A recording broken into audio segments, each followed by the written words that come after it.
Call to order. Can we rise to the salute to the flag, please? I pledge allegiance to the flag of the United States of America and to the republic for which it stands, one nation, under God, indivisible, with liberty and justice for all.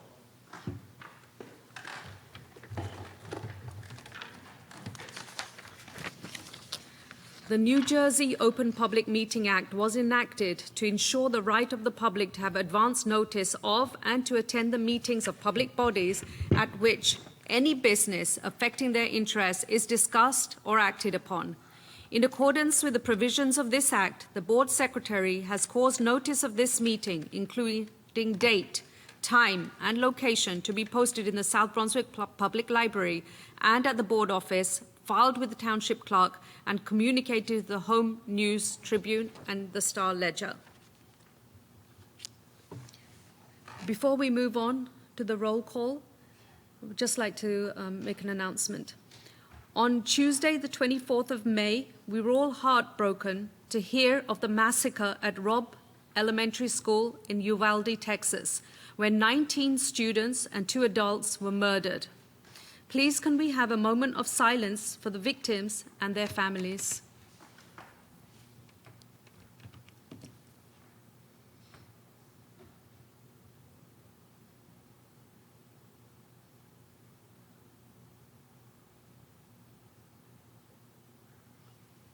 Thank you. Mr. Pawlowski, roll call, please. Mrs. Deepa Karthik. Here. Mr. Raja Krishna. Yeah. Mr. Ray Keener. Here. Mr. Mike Mitchell. Present. Dr. Smith Raj. Mrs. Lisa Rogers. Here. Mr. Joseph Scaletti. Here. Mr. Barry Nathanson. Here. Mrs. Joyce Mehta. Yeah. We have a quorum. Moving on, can we have a motion, please, for the approval of today's agenda? So moved. I need a second.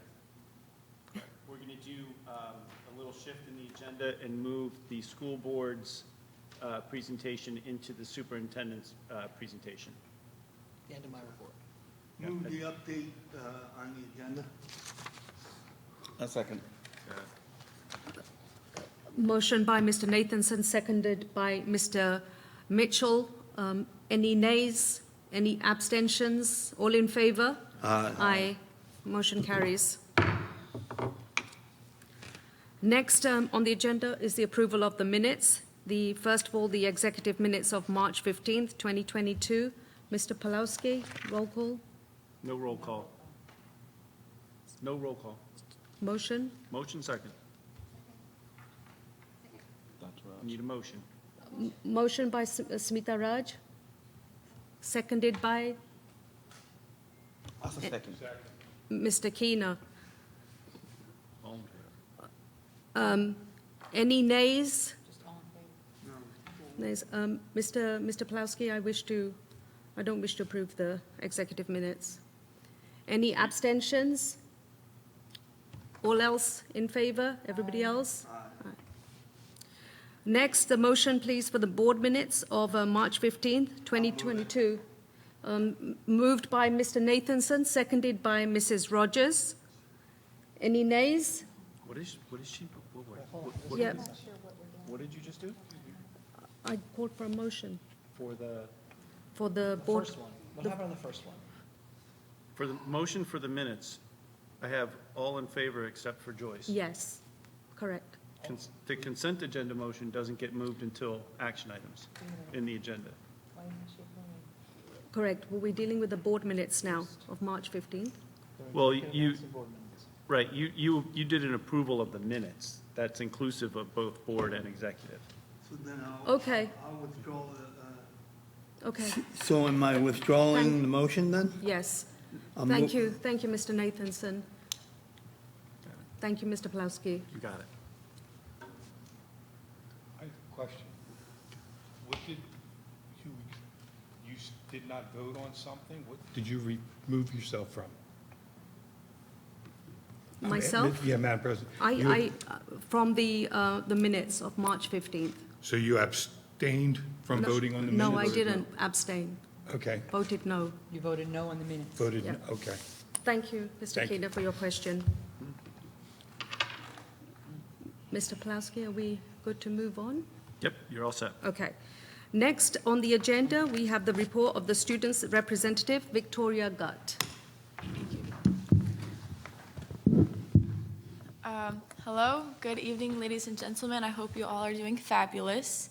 Let's get started with activities. So, as previously mentioned, on May 26th, South Brunswick High School students and staff had worn the color maroon in honor of Robb Elementary School to those who had passed. We thank all those who participated to honor all the students.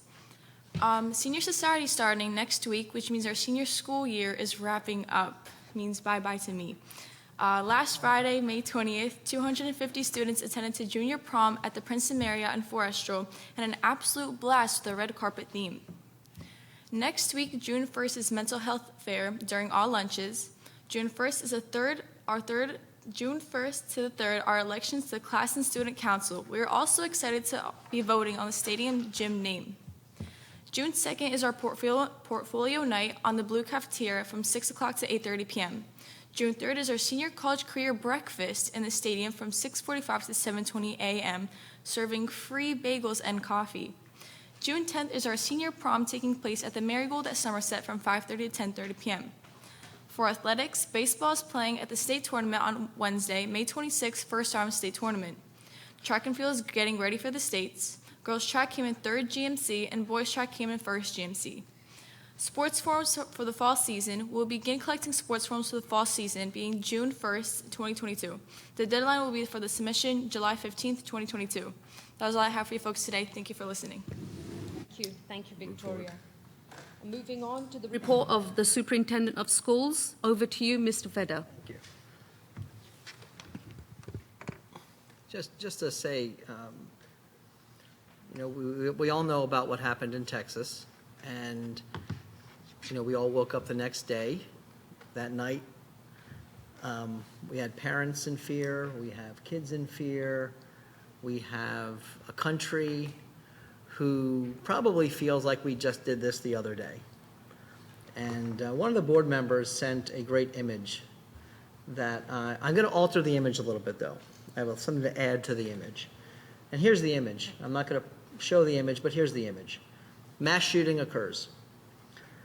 Media extravaganza occurs. Thoughts and prayers. Social media, gun debates. And then after that, we usually have what I will call a fictitious, reactive, political passing of a useless bill of some form. That's the one I added, Deepa. Where everyone can say, we care, we did it, look at what we did. I'm not arguing against or for gun control in any capacity. That's not my job. I'm not making a political statement.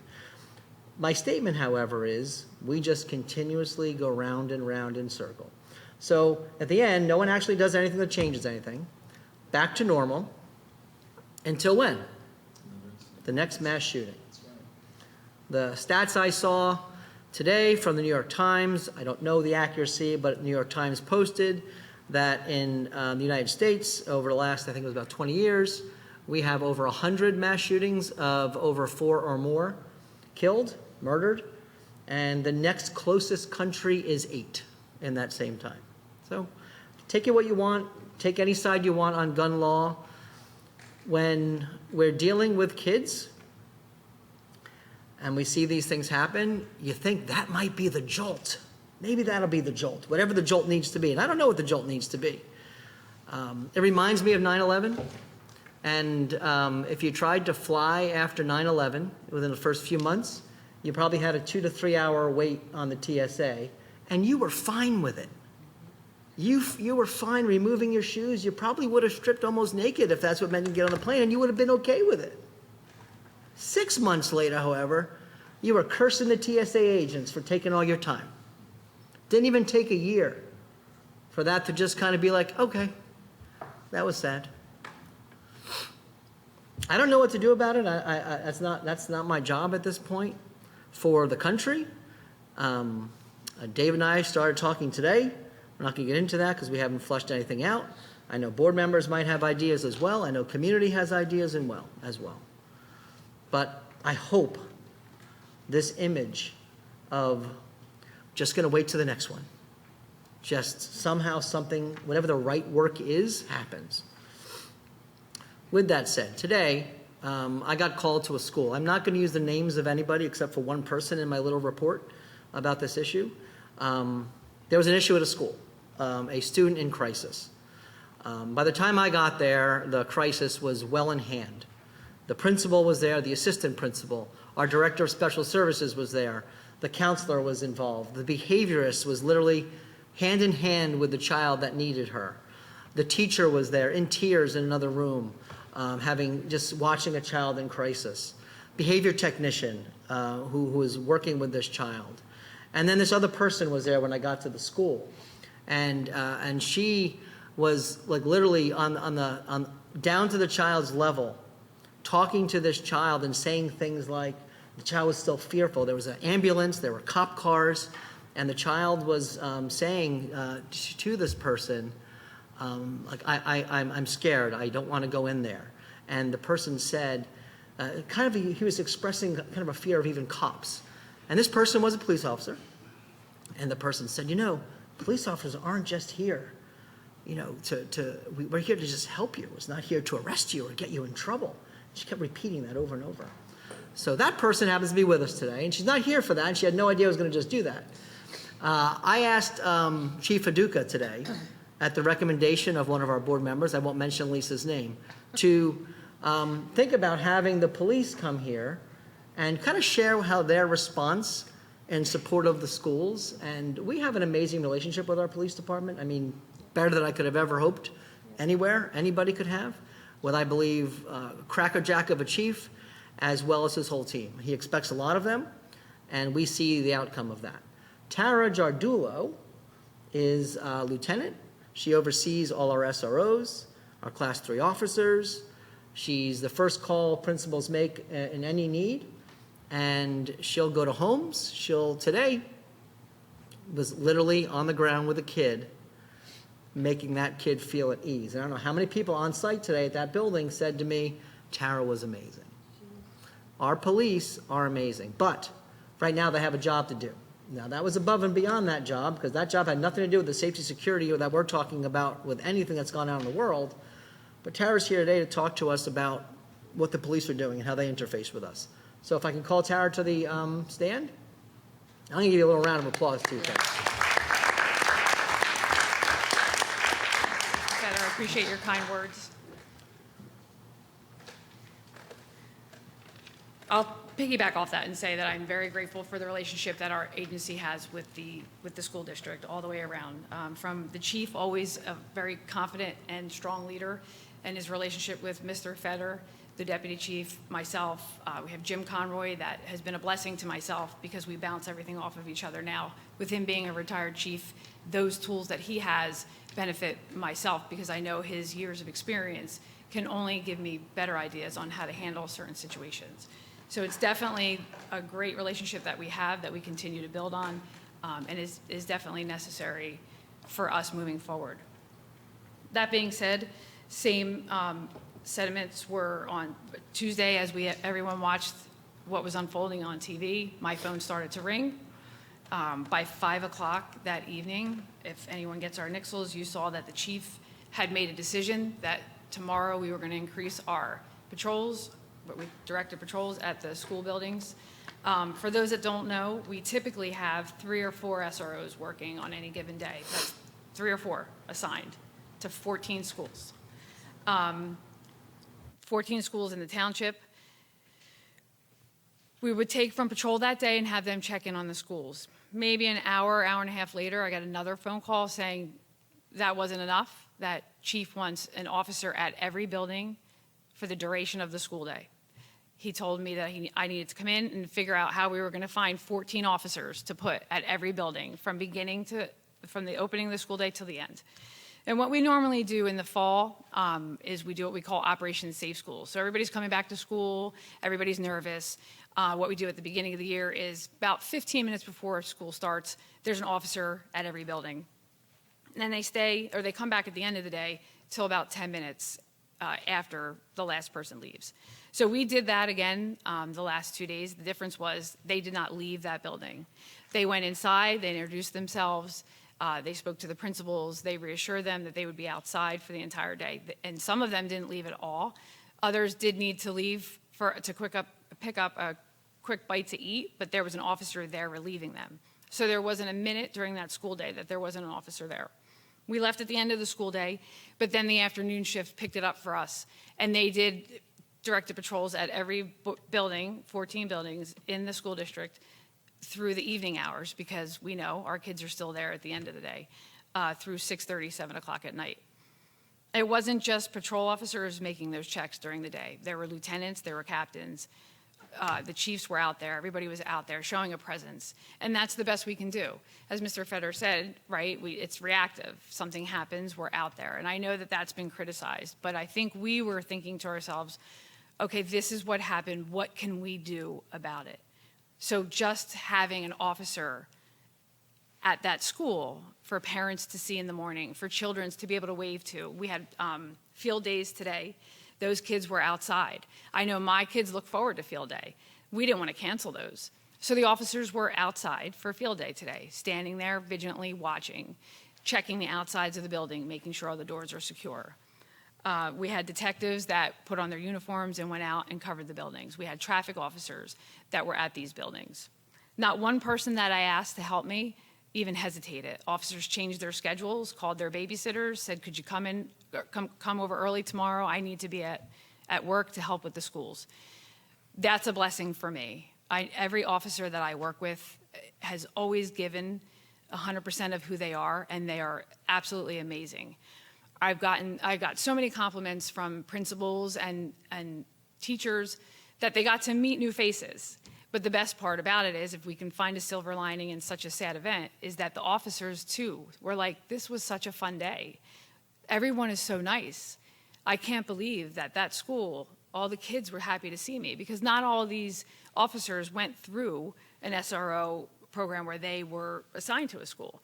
So that was a great benefit that we had over this last 2 days, that there were different officers at the schools, different faces. And I think that the school staff got to see that though we're not all the same, we are all the same, at least here, right? Like, our relationships that we have together are very good and very strong. So that was a positive that I was very grateful for. Our presence in the schools increased by 70% over the last 2 days. Like I said, typically we have 3 or 4 SROs working, and they do their best to stop. We have one permanently in the high school. He doesn't move. And then the class 3 officers do their best to visit the other 13 schools that are in the district. So having those other officers there increased our numbers tremendously, obviously. One of the big things, and I said this before when I spoke to you, is that communication. So Mr. Feder and I, Mr. Feder and the chief, myself, Jim Conroy, we knew what the plan was. We knew we had a plan. And I think as a parent, also in the district, as administrators, I think just knowing, like, we don't know what the next 2 days are going to bring, right? Teachers don't know if children are going to ask questions. But I think knowing that we would be there in the morning for that staff to see just gave a little bit of peace and calm to an otherwise very uneasy situation. And I'm just glad that we were able to do that, and I hope that we were able to bring some of that peace to the parents and the children and the staff. I think that's all I have. Okay. Thank you.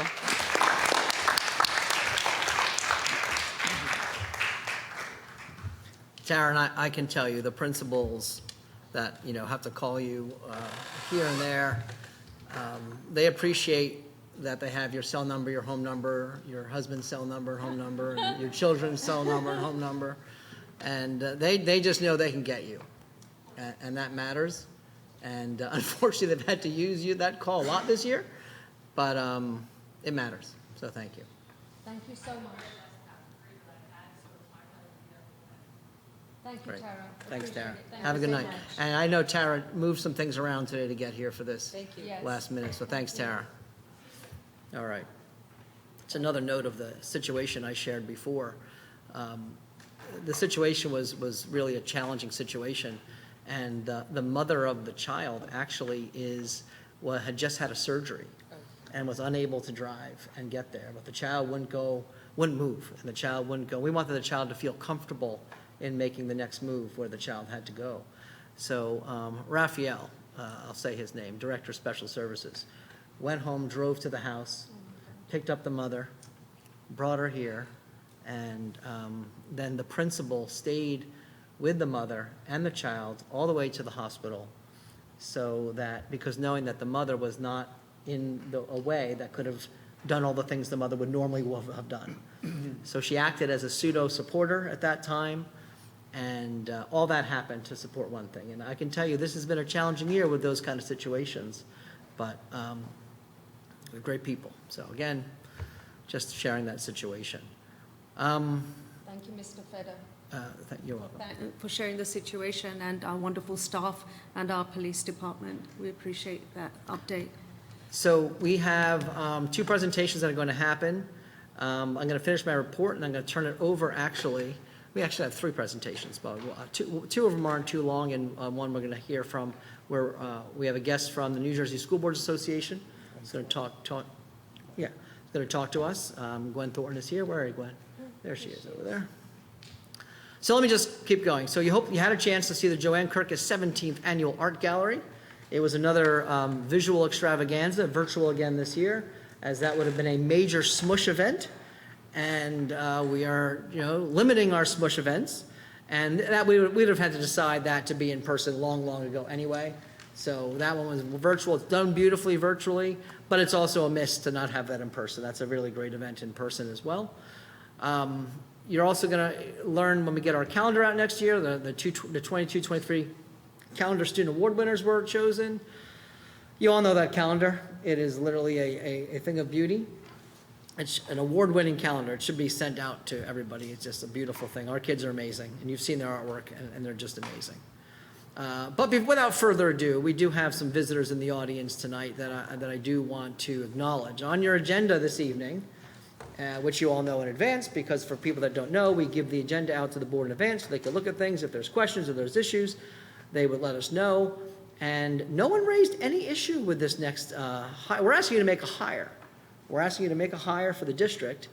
Our Jess Nastasi, our math and science supervisor, is really going on a new cool adventure in her life, and that leaves a vacancy for our K-5 math and science supervisor.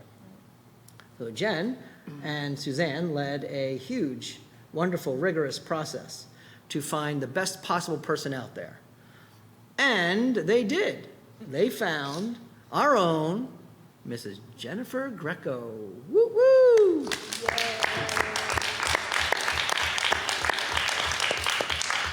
And I think I met Jen personally my first year for sure, when I think she sent me an email. Think of the bravery of this. She says, the new superintendent walks in, never met her before, and says, "Hey, Scott, my name's Jen.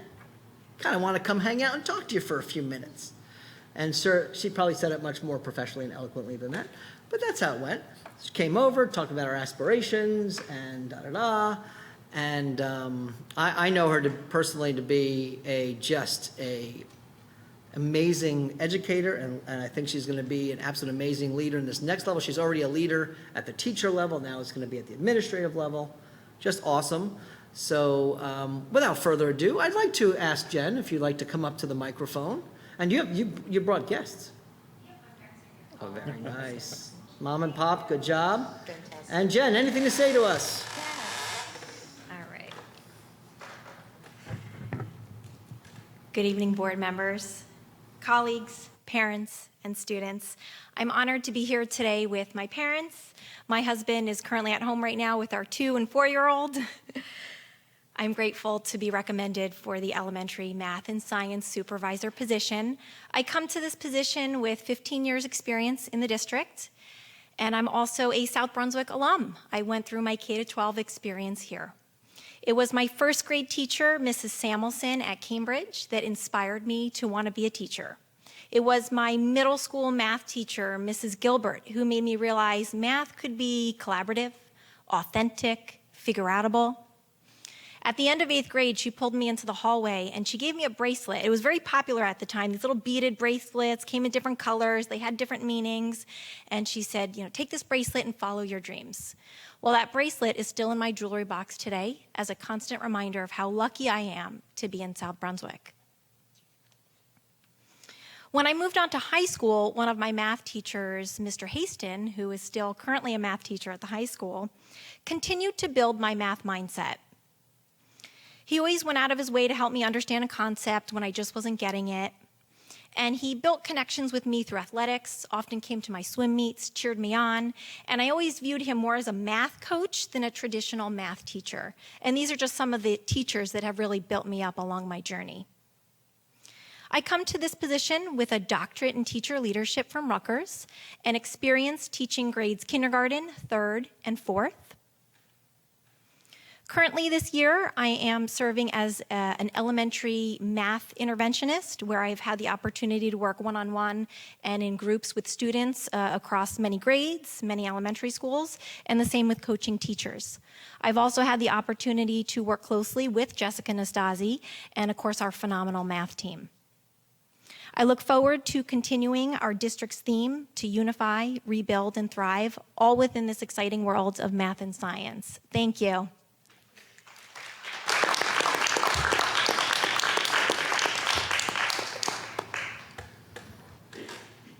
I'm not surprised she was prepared.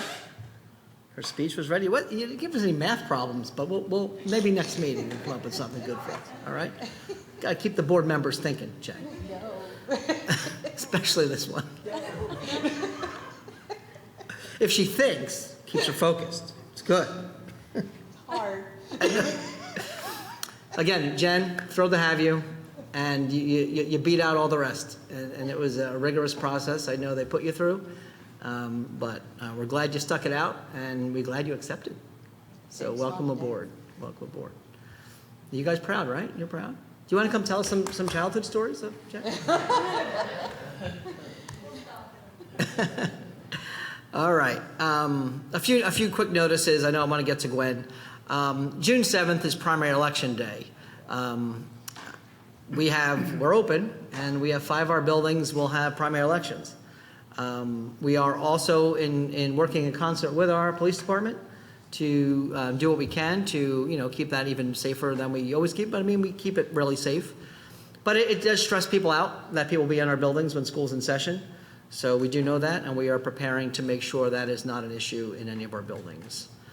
On the next day, June 8th, there will be a cyber safety parent academy, and this is the one with our. Jen, this is the one with our Secret Service? Yes, in conjunction with our local police department will be there as well. Great. So really, I hope parents will come to that. Cyber safety is a big deal. So much goes on. I think I clicked something the other day that might have whacked out my computer, but that's the little side. It's the stuff that happens that kids get into that really gets concerning. Another good one we have is our Education Foundation. The Tour de South Brunswick is back on. It'll be on June 12th. And that's a great event. So hopefully we're going to get many people. There's still time to register. There's also a fun walk. You can ride different miles depending on what you're up to. So all that's happening.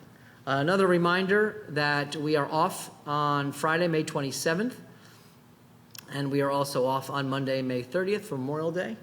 And of course, we're honoring all of our military, current and veteran. And you'll see even some of us have jeans on today, and those are in jeans in honor of that. And they also will be wearing a patch to show that they participated in the jeans. So it isn't that we dress down just because. It's to honor. And also the donation was it $5? $5 goes to to this great charity. So that's all great stuff. We'll be back in session on Tuesday. And that would be my end of my report, but as you all voted, we did amend the agenda where I would like to call up Gwen Thornton, New Jersey School Boards Association. Main topic she'll be talking about is the process that the board uses to evaluate the superintendent. And I'll turn it over to you, Gwen. Thank you. Thanks so much. Much. And if the gentleman in the tech room would bring up my presentation, that would be wonderful. I do? right here. I know a lot of you. It's good to see some of the faces I haven't seen in a while. I used to cover Middlesex County, but welcome to the newer board members. And for those of you who I do know, it's nice to see you again. And my intent this evening is really to talk about the superintendent's evaluation. This is an annual responsibility for all boards of education across the state, as well as charter school folks who evaluate their lead person. And we have a process that has been in place for a number of years. And I just want to talk about what the legal requirements are, the process itself, and what the evaluation tool looks like, especially for those of you who are new board members. Just as a reminder, if you have a family member employed in the district in any capacity, you would be conflicted out of the process and unable to participate. But your board attorney would be the one that would make that decision. Okay. Whoop.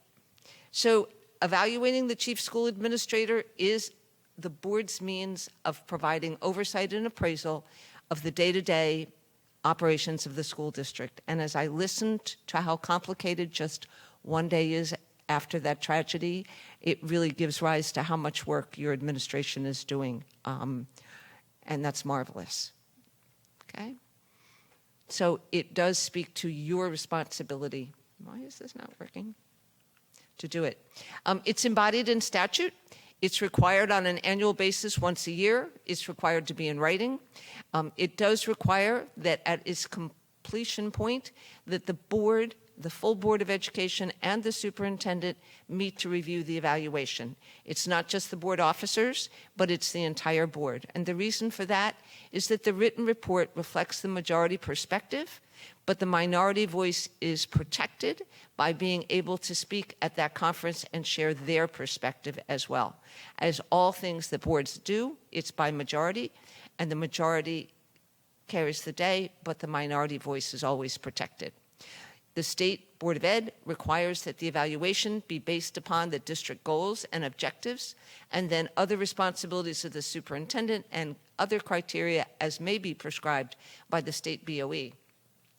In the administrative code, there is a specific deadline, and I point this out to you because as part of New Jersey QSAC, New Jersey Quality Single Accountability Continuum, for those of you who are new board members, since we all speak in acronyms all the time, it is the monitoring process, and there are points in the Governance District Performance Review, generally called a DPR, that do require you to complete this in a timely way.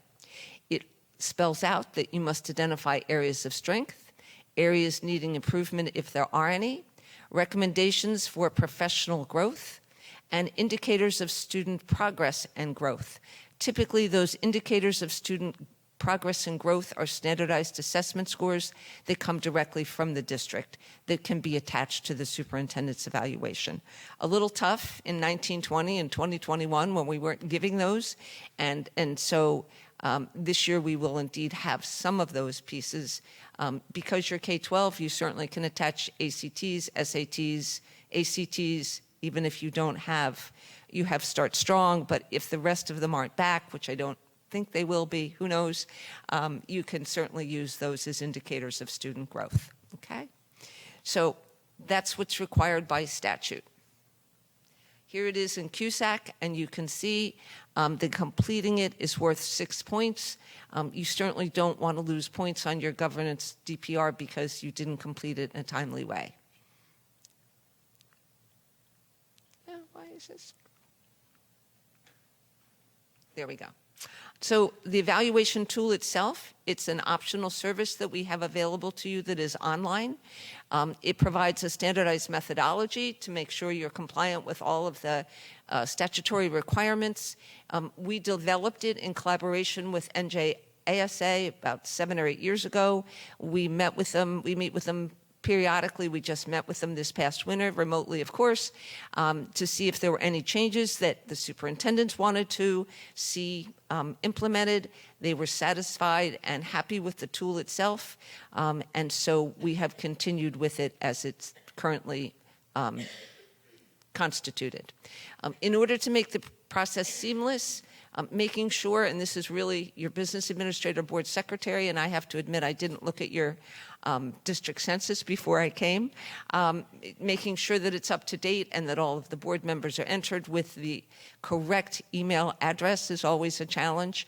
Making sure that the officers are identified in the census as well is very helpful.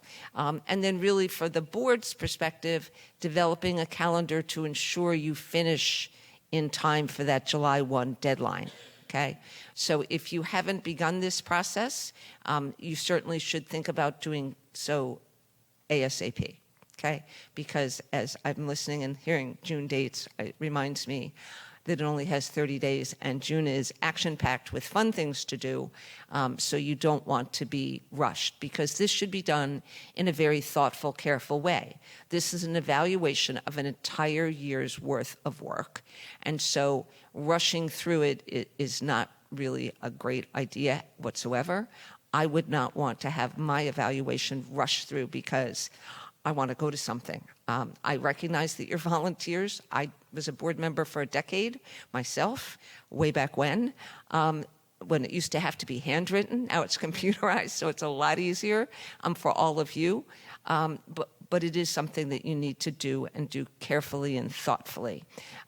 So you need to be thinking about it. So once the census is correct, and I'm sure that David has it correctly entered already, and you develop a calendar, the first step in the process really is making sure that your superintendent goes in, enters his or her district goals, and then his assessment, as well as any kind of commentary that he or she would like to provide to the board on those, okay?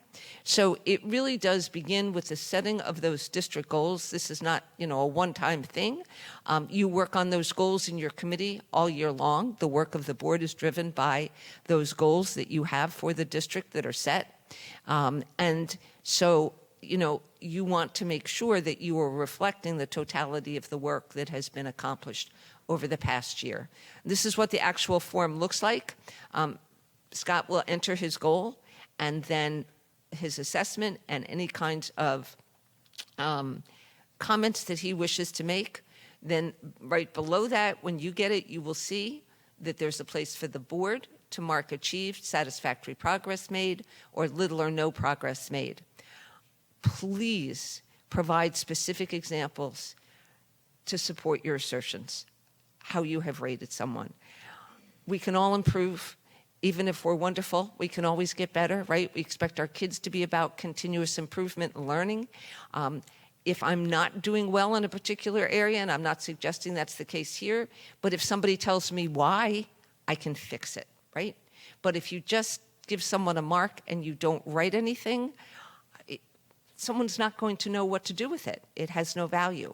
And the real value of this, beyond the statutory requirement, beyond the QSAC requirement, is that it's a communications tool. It's a way to ensure that the board and the superintendent remain on the same page.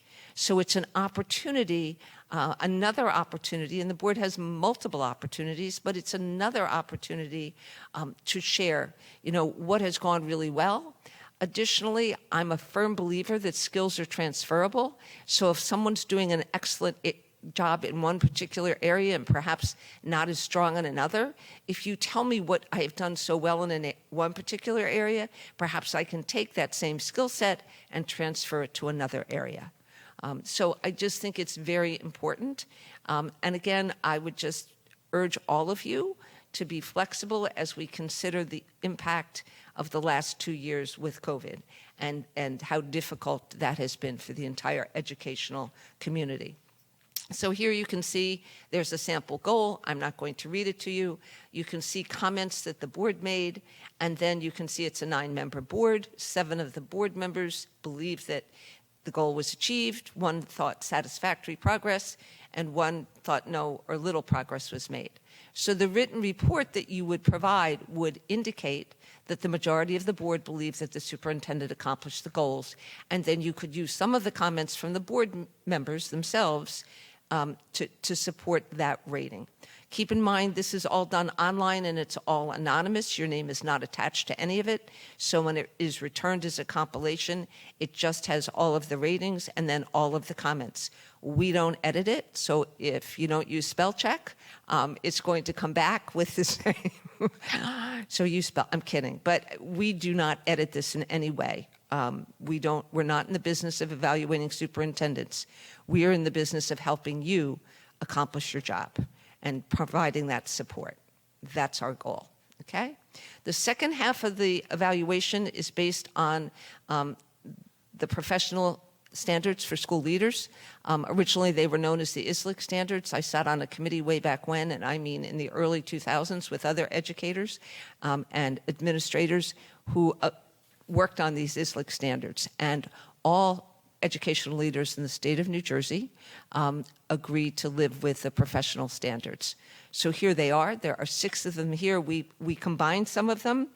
There are more of them, but in the interest of making this a reasonable evaluation, we have mission, vision, and core values, governance, ethics, professional norms, operations management, which is just exactly what it sounds like. It's finance, facilities, and all of those pieces. Curriculum instruction, assessment, and school improvement. Again, that's the most important thing we do, right? Is focus on student learning. And then community of care, equity, and family engagement. That's the communication, the importance of engaging your community.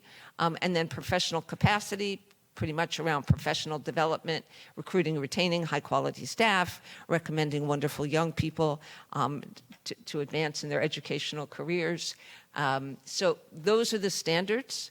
And here's what the standards look like. There is a rubric that is attached to each one of the standards.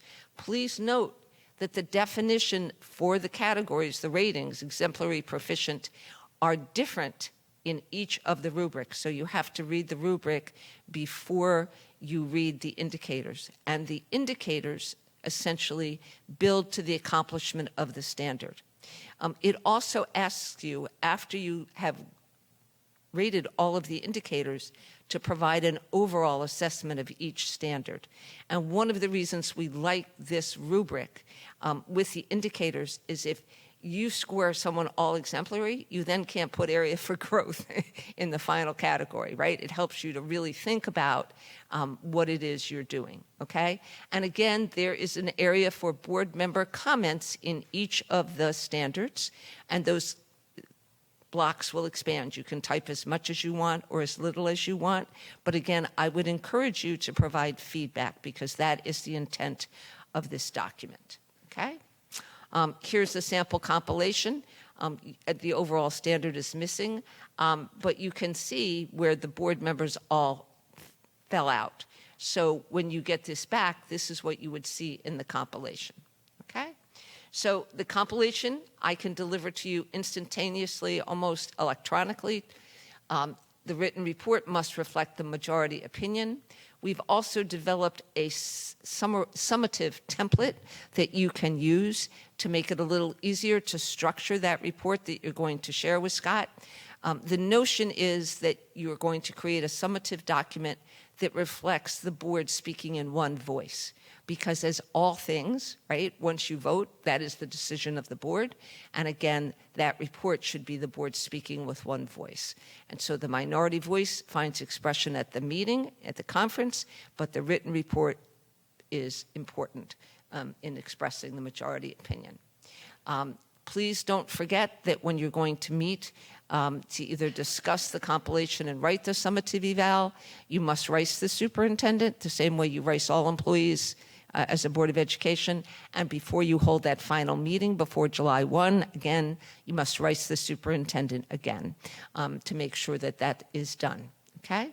And the end product is the board president signs and dates a copy, the superintendent signs and dates a copy.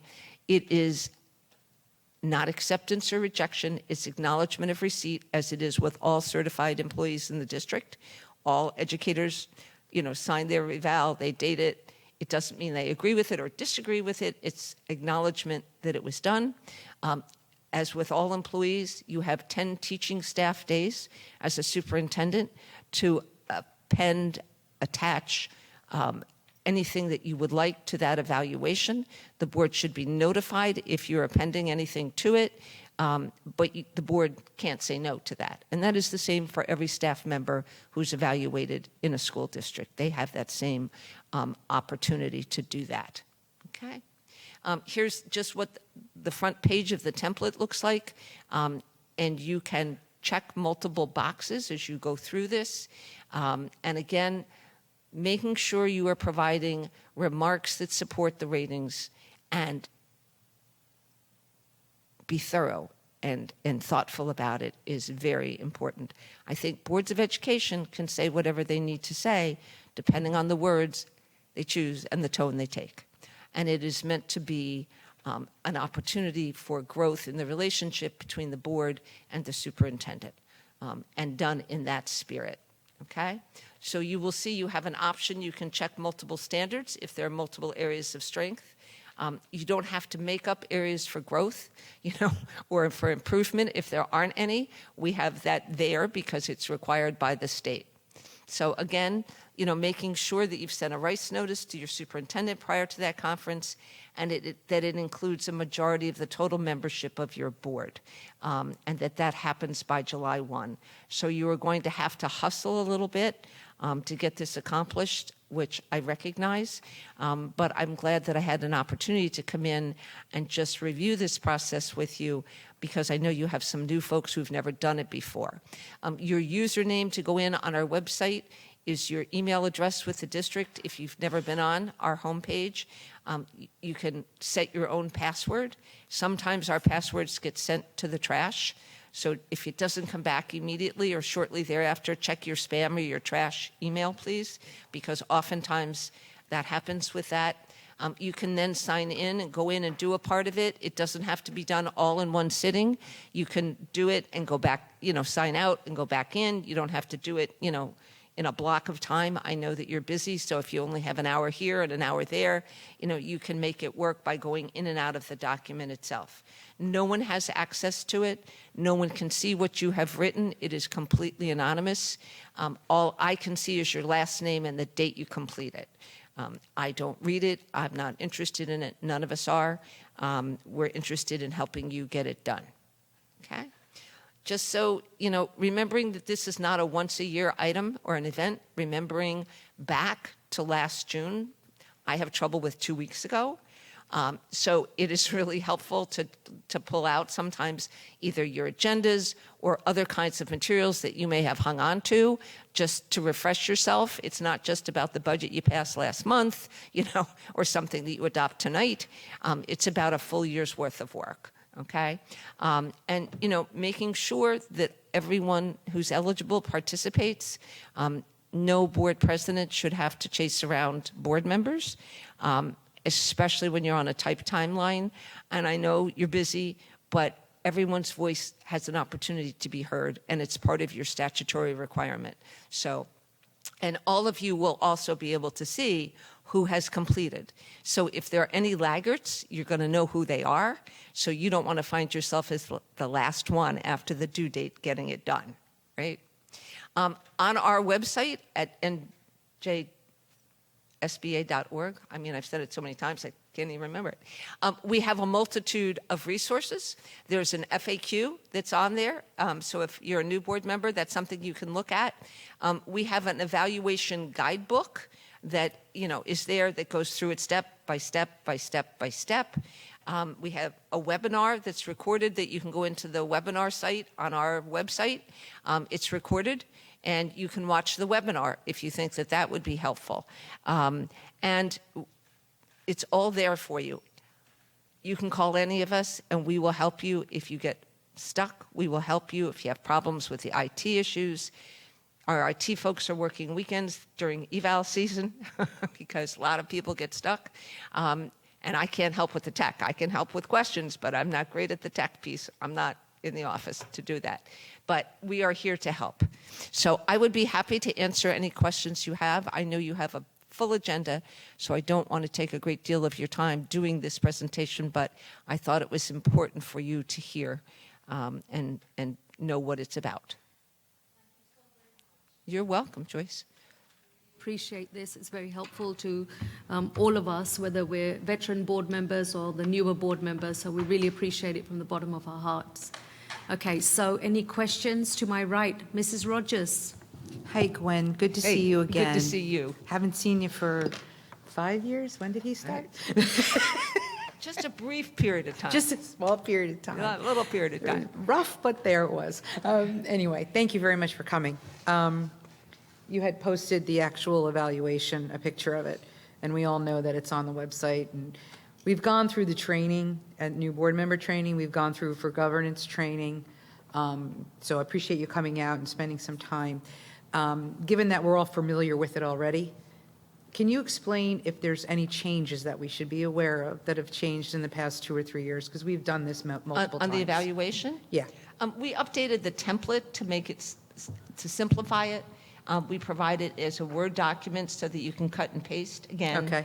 To make it a little simpler for people writing the summative eval. Right. Because that seemed to be the area where boards were struggling Right. with translating the compilation into a summative document. Okay. You don't have to use that template. If Right. you'd rather write a narrative, you're welcome to do that as well. I tell this story, but it's really the truth. When I first started, I had a board that had an English teacher on the board, and she used to write the evaluation in iambic pentameter as a sonnet. I was like, oh, whoa. You can use whatever format you'd Great. like. I mean, Yeah. it was sort of silly, but it was something she liked to do. Right. When she retired from the board, they were lost, so. So that's good. So there's really been no changes No, since ma'am. we've done multiple ones already. No, there have Thank you. not been. Mr. Keener. Not a question. I just want to thank you, Gwen. It was a pleasure to hear you again and talk. Thank And I you. just kind of want to remind my fellow board members that as much as we like hearing Gwen talk, and she does a great job, all of this information is available, as she said, exactly on the NJSBA website. So if you ever have any questions, 99% of the time, you can go to their website and they have it. But thank you, Glenn, for taking the time to come out and see me. Absolutely. My pleasure. Any more questions to my right? No? To my left? Any questions? No? Seeing none, thank you so much. All right, thank Gwen. you. Thank Have you a for your lovely, time. peaceful, restful summer, Scott. Yes, thank you for coming. We My pleasure. appreciated it. Just go over the evaluation process with the newer board members. So then why did you ask me 5 times to speak with her about communications? Okay. Okay. I'm good. I'm good. I'm totally good. Got it. Okay. No, I know. I'm good. This is you. I'm good. Thank you very much. Have a Thank you, lovely, Gwen. peaceful Thank you, summer. Gwen. Thank you. Thank you.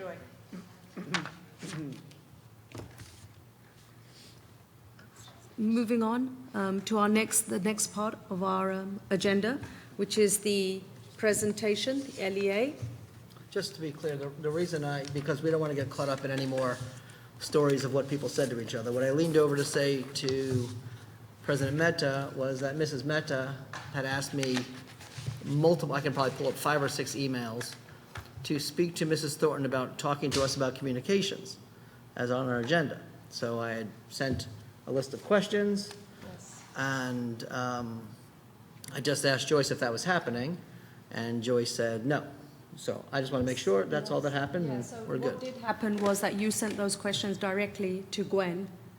At your request, yes. Right, yes. And basically, I think, well, I was hoping that Gwen would stay for the communications questions, but that's okay. But she's just gone over the CSA evaluation. That's how she's chosen to deal with it. And we have the communications on our agenda still, and we'll cover it as a discussion. Sounds good. Okay? That's the way she's chosen to deal with it. Okay. Moving on to the presentations, the LEA plan for the safe return to in-person instruction and continuity of service. Over to you, Mr. Feder. Can I ask a question, ma'am? I'm trying to figure out, we sent Gwen questions that we wanted to talk about on communication, but you had sent us an email saying that you had requested a presentation on the evaluation process. So was Gwen supposed to speak on communications tonight, and you changed it? I'm just No, trying- no, no, Because no. the email Gwen you sent was- said that Gwen was coming specifically to For speak the about that. evaluation, right? I sent you all an email to say that Gwen was coming to cover, NJSBA, I said, right, was covering the CSA evaluation. This was something that was pending for some time, and that's what she covered. But actually, Mr. Federer and I had some communications, and we said that, you know, we had discussed about communications that were on the old business, and Mr. Federer had sent her an email, but she's decided that she wants to just cover the CSA evaluations. I was hoping that she would stay for any questions, any follow-up. Yeah, I should have asked her. I should have asked her for any follow-up questions. Okay. 1 second. Yes. Present this. You didn't say anything about communication. Right. No, my email said about the CSA evaluations, right? Yes, ma'am. Right. 1 second. She's missing the point. I don't think you're clear. Okay. You said that Gwen was supposed to come and talk about communications.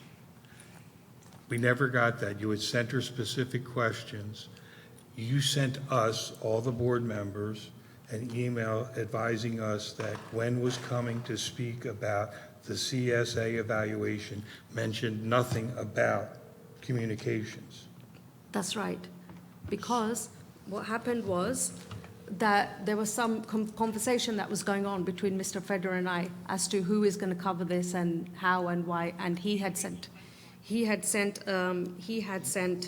her the email about the communications, but she has decided to just deal with the CSA think- evaluation. I can't imagine that Gwen just decided to do that. She's going to do what was directed of her.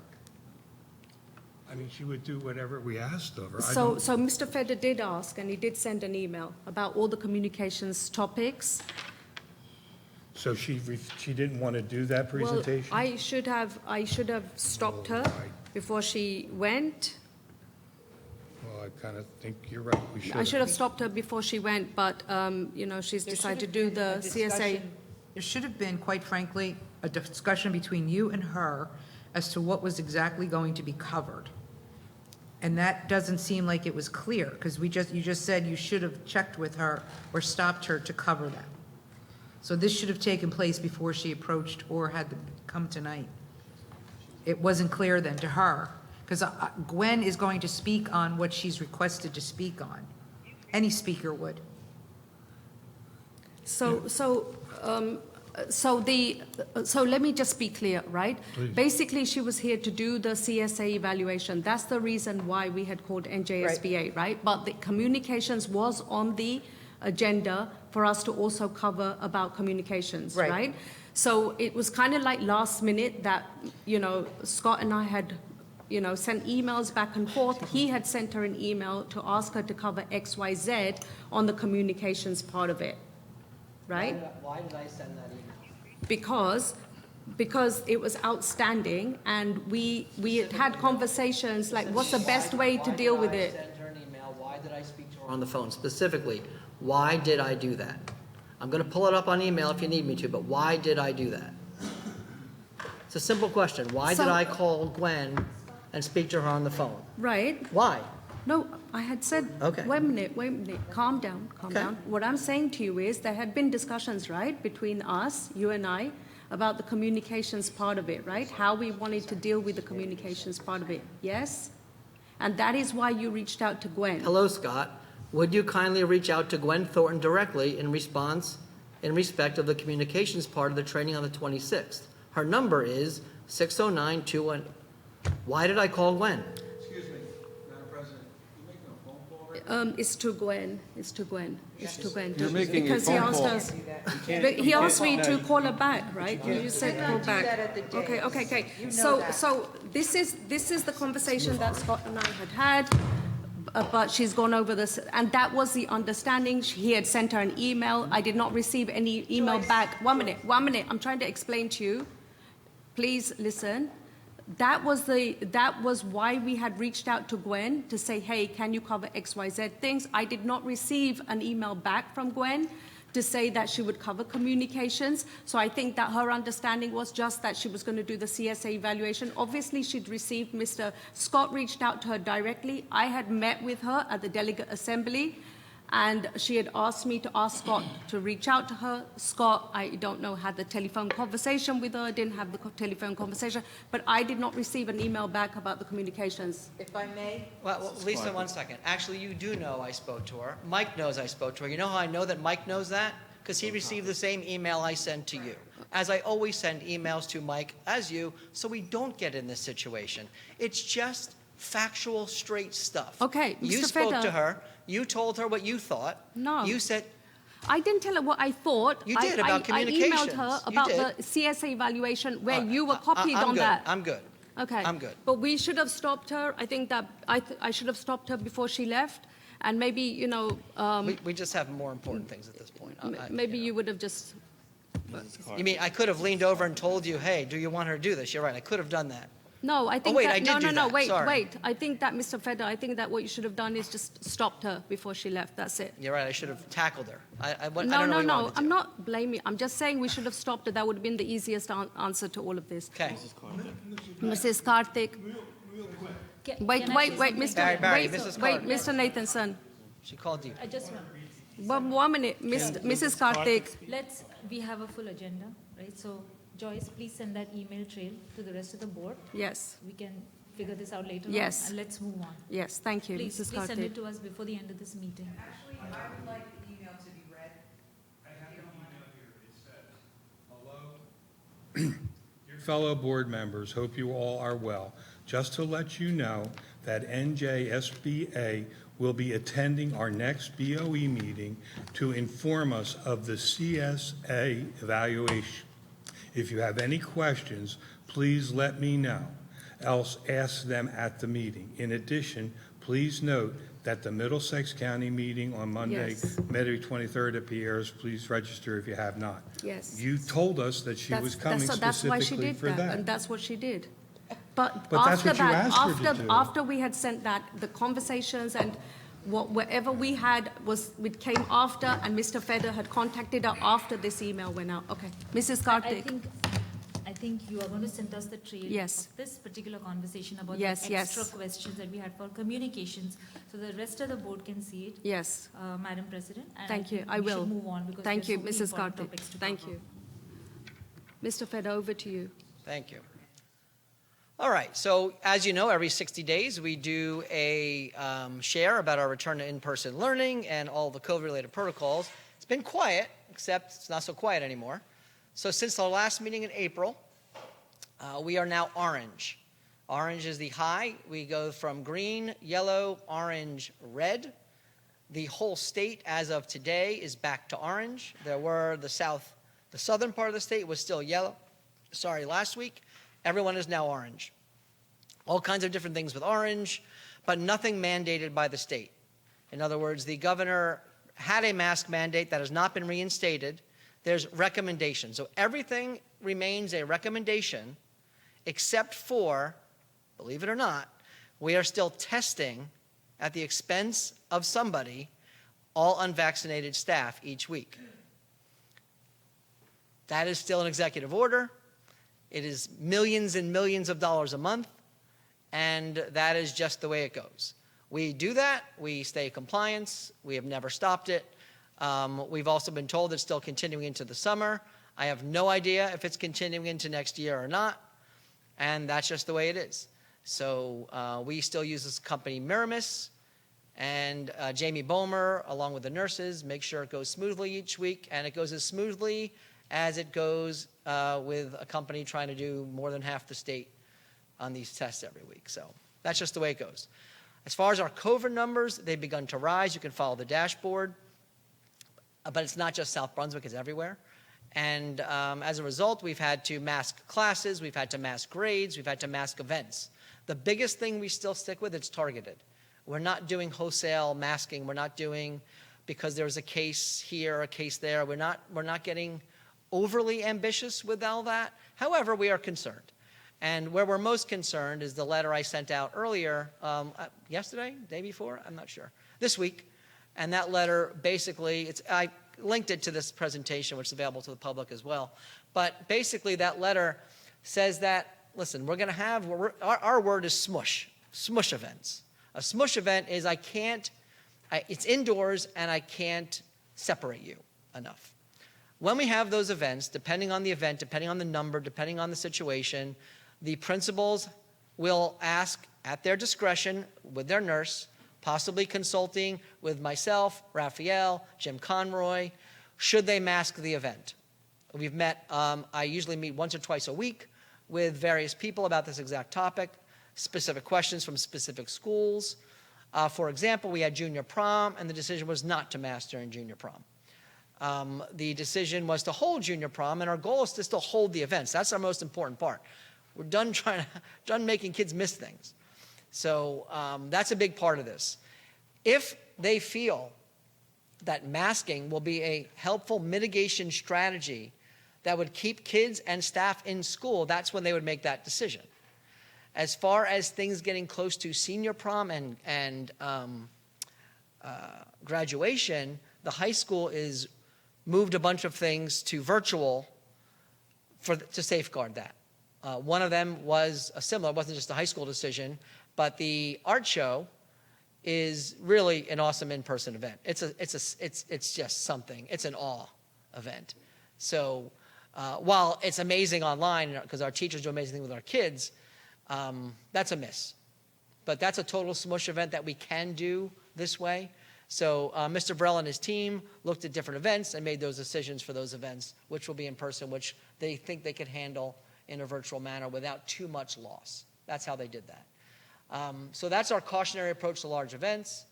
COVID family quarantine is in place. It's not popular. Not popular at all. Parents do not like to quarantine extra students. However, because of the spread and the way this is going, the reality of vaccinated versus unvaccinated seems to have almost no bearing. That's why we're kind of confused why we're still testing unvaccinated staff. If you want to test staff, test staff. Testing unvaccinated staff only, it just doesn't have any play anymore. So we don't know why we're just continuing to do a thing that was possibly a good idea a year ago. We'll just keep doing it. We don't know why. But we have to follow the rules. But that's a big one. This COVID family quarantine is upsetting to people. We get that. And that is one of the areas that our nurses are getting yelled at, to be honest. They're getting yelled at by people. And they're tired of getting yelled at.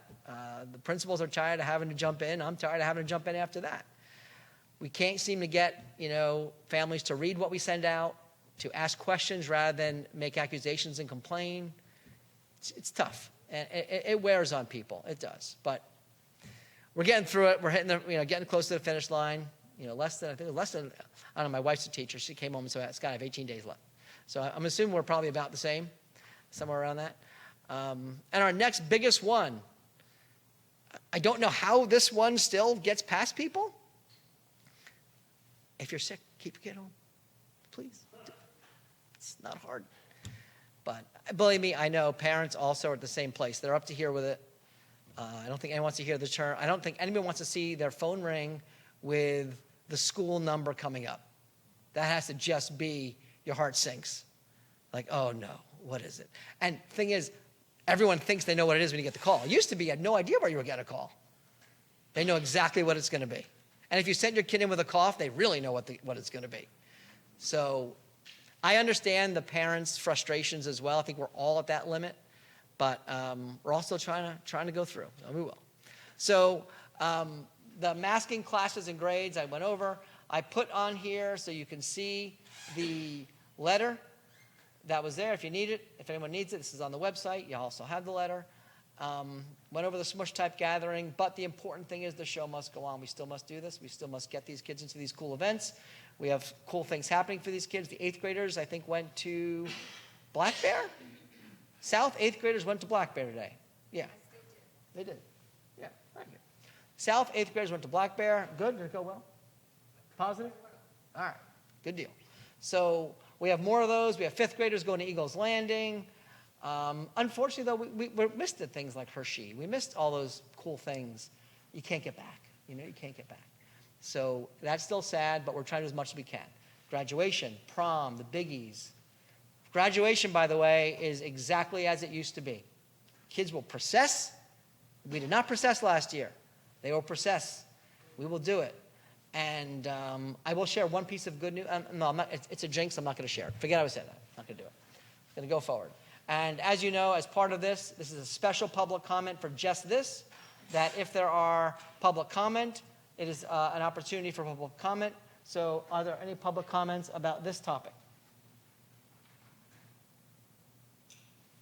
Sure. All right. Board comments. Yeah, so you brought up the graduations at every level. Is that are we wearing masks for graduations or not? So the question of the indoor middle school ones was brought up, and it's way too early to decide. The thing about making a decision about masks, it can literally be made the day before. It can actually be made the day of. The reality is if we have to mask people, we have the masks for adults available, if we have to make that call. So saying it now is premature. We're talking about it, but if it's an outdoor event, the answer will be no, I can tell you that.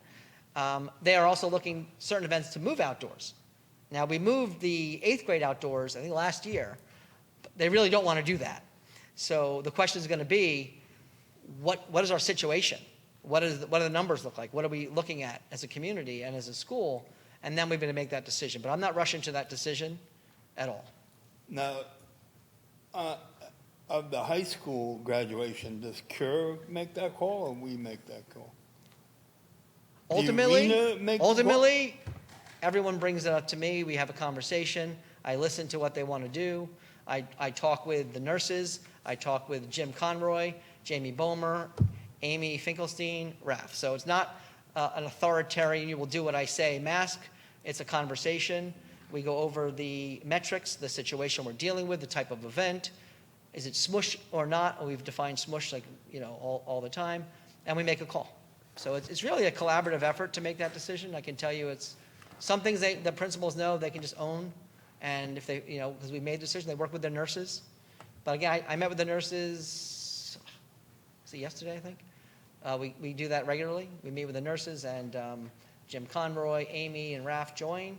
And again, we hear what they're seeing, what they're thinking, and they help with the, we sent them the letter to look at the letter before we published it to make sure that if there's anything else they saw, they gave a few pieces of advice to put in the letter.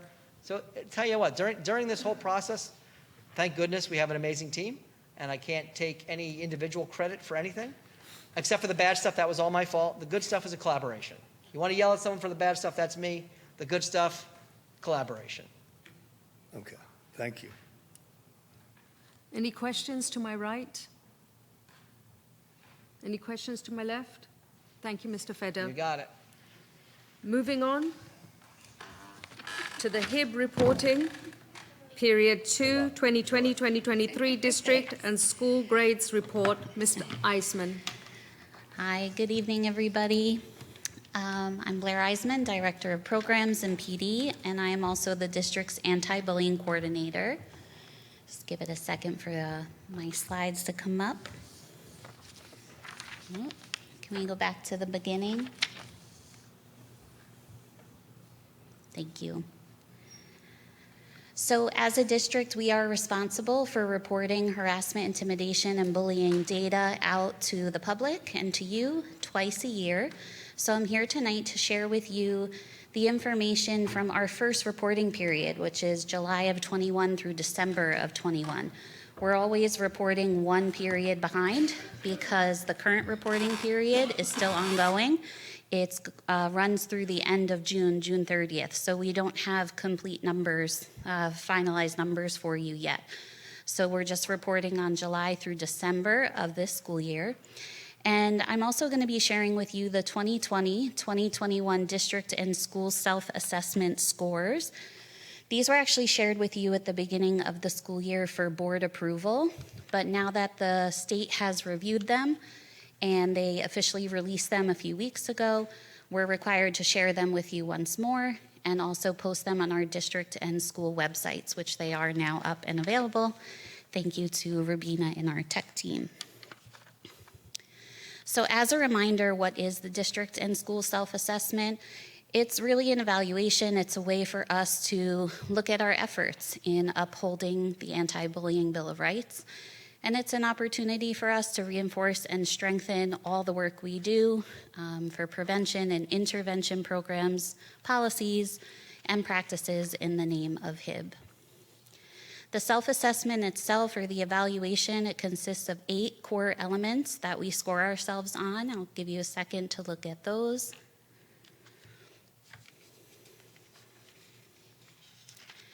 And within each of those core elements, there are several indicators that are scored. The assessment itself is about 35 pages in length, and we do have to gather and collect documentation to support the scores that we give ourselves. I did include just a screenshot of the first page of the evaluation for you to get an idea of what it looks like. It's a 1 through 4 scoring, does not meet, partially meets, meets expectations, or exceeds expectations. And then the state also provides some sample documentation we might include for each of the elements and indicators. So quickly going through our school grades, the highest possible score is a 78, and in 2020-2021 we scored a 77 as a district. That's calculated by averaging all of the school scores together. You could see here along the top each of those core elements and then the maximum number of points that we can earn for each. So first up here is South Brunswick High School with a score of 76. I'm going to click through these rather quickly. Brunswick Acres, Cambridge Elementary, Constable School, Crossroads South Middle, Brooks Crossing, Greenbrook, Indian Fields, Monmouth Junction, Crossroads North,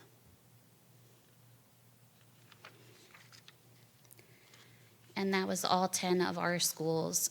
So this assessment was done last year. Our anti-bullying specialists, along with myself and their school climate teams and administrations, they look at these scores and they use it to guide the programs and initiatives done in their schools.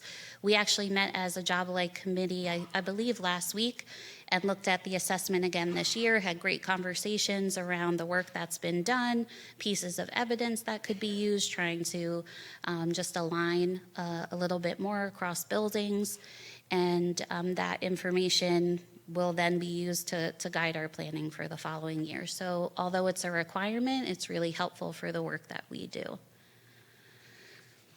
Now moving on to the data for HIB reporting period. Again, reporting period 1, we're just focusing on the first half of this school year, July through December of 2021. So here you'll see the number of investigations by level, and then the column on the far right is confirmed. So at the elementary level, there were 15 investigations completed, and of those 15, 8 were confirmed to be a violation of HIB. Middle 3, and then 2 confirmed, high school 9, and 3 confirmed. And as a district, a total of 27 investigated and 13 confirmed. Our numbers are higher compared to the past couple of years, being back in person this year. Although the work our counselors, teachers, administrators, everybody did while we were in remote to support our kids and continue to prevent acts of HIB and spread kindness and cares and SEL, it's not the same as having the kids physically in front of us and giving them that learning and education. So we have seen a spike in numbers this year. I also broke down for you the investigations by month. So September, they came back, we had a few. October, we saw a big increase. And then November and December, they went back down. Such credit and kudos to our school counselors, our anti-bullying specialists, teachers, administrators, everyone. It's really a joint effort. For those of you that aren't familiar with the definition of HIB, there has to be a protected class or category that's violated in order for it, that's part of the definition, in order for it to be found as HIB. So of the 27 investigations, this pie chart shows the protected classes that were noted. So you see a big majority is race and also other. So for other, it was appearance, weight, social status, popularity, intelligence, name, and size. And of the 27, the 13 that were found to be confirmed, the majority were also race and other, with a single case of ethnicity, sexual orientation, and religion. Just to give you a little bit of comparison for the reporting period 1 only, from 2016 to present, the blue are the number of investigations, and the red is the number of confirmed. So you could see we often investigate higher numbers, but lower numbers are found to actually be confirmed HIB. So that's the elementary level. This is middle. Here's high school. You see that dip around in 2020, and district comparison overall. Again, the group of people that I mentioned before, they are constantly putting into place prevention programs and initiatives in the name of HIB, character education, SEL, mental wellness. So there's a bunch of slides with a lot of things that they do, not even all of them, but I'll just go through them as you skim and scan.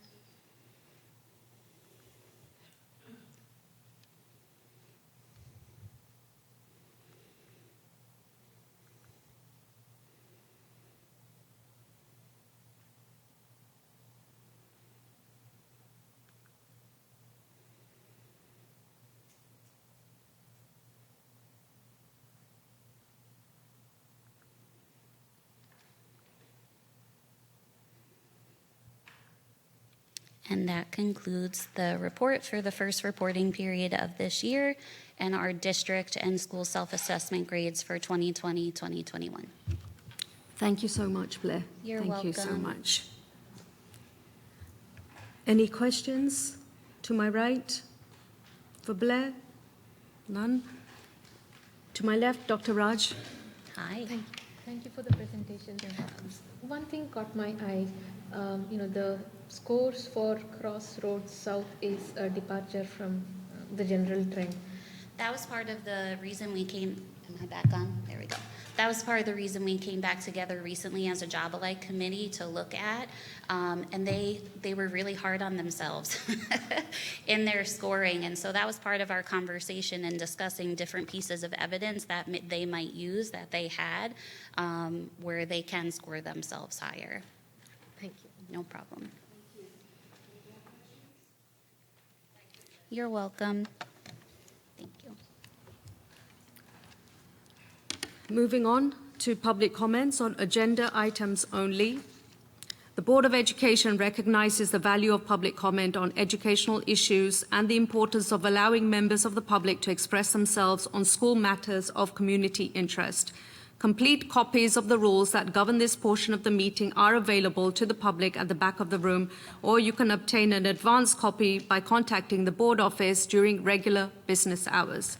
We reserve the right to limit each speaker to no more than 3 minutes. It is our plan to listen to each member of the public. You will note all questions and comments made. Once all questions and comments from all members of the public are made, the Board of Education will respond, if necessary, to questions or comments in the most timely and efficient manner available. Please consider not repeating comments and questions made by other members of the public. I ask that you state your name, place of residence, or your group affiliation. Mr. Pawlowski, do we have any registered members? No registered members for public comment. Is there anybody in the public that would like to make any public comment in respect of agenda items only?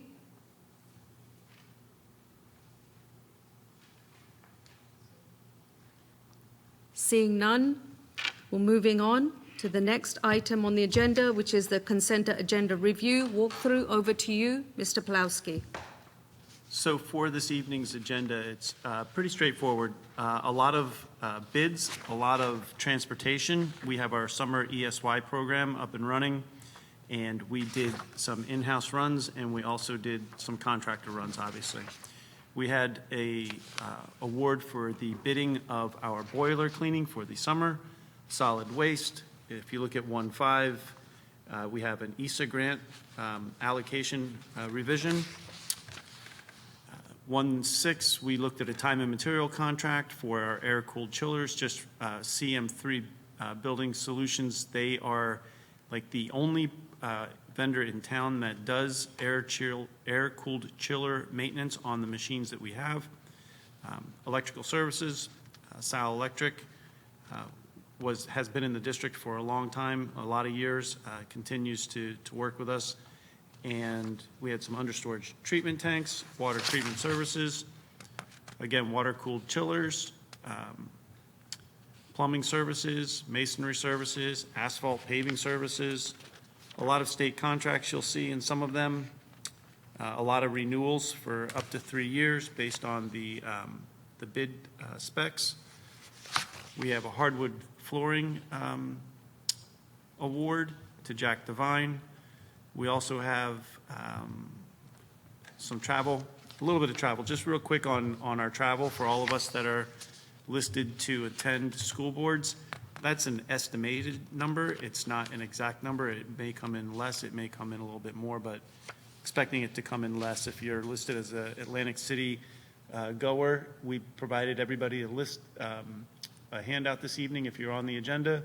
The highlighted agenda item or motion item that you have to abstain from based on your conflict is handed out this evening. Harassment, intimidation, bullying, and student field trips. We have an out-of-district tuition adjustment that I explained in our board update, and we also have a separation agreement that was also part of your backup. That's your agenda review. Thank you, Mr. Pawlowski. Any questions? To my right, Mrs. Karthik. Dave, thank you for that update. I have a question on 1.3. The routes that say some 1, some 2 are separate routes for, and contracts are separate for each of those routes, right? Those are separate routes for separate students. Summer routes for our ESY program that are through ABC or K&D bus service. Thank you. And I also have a question on 1.4 for the boiler and burner cleaning. I see that Mac Industries, their total bid is significantly lower than the others that have bid it. Is there a reason? Are they bidding for the entire job, or are they just bidding for a portion of it? They only can bid the entire job. They can't bid partial job when they do bidding through the bid specs. So you can't modify a bid spec for your specific desire to bid on specific pieces of work. I see. So they bid the entire job, that's the price, and like I said earlier, sometimes if we go to vendors and say, hey, why did you bid so low? The next year, those bids are a little bit higher. So we like them low. We're going to keep them that way. All right, thank you. Okay? Any other questions? Mrs. Rogers, do you have any questions? No. To my left, any questions? No? Seeing none. Thank you, Mr. Pawlowski. Moving on the agenda, old business, and I saw the recording about board committees. I understand that you had a robust conversation at the last meeting about committees and shared your thoughts, gave your feedback on that, Mr. Keener. Is that right? And I understand that this is going to be tabled for next month? We talked about the tabling it for next month. I was given some feedback from fellow board members. I did send out some information, but I think that we can table it if everybody wants to for next month. It's up to the board, their decision. I'm open to listening to what they have to say.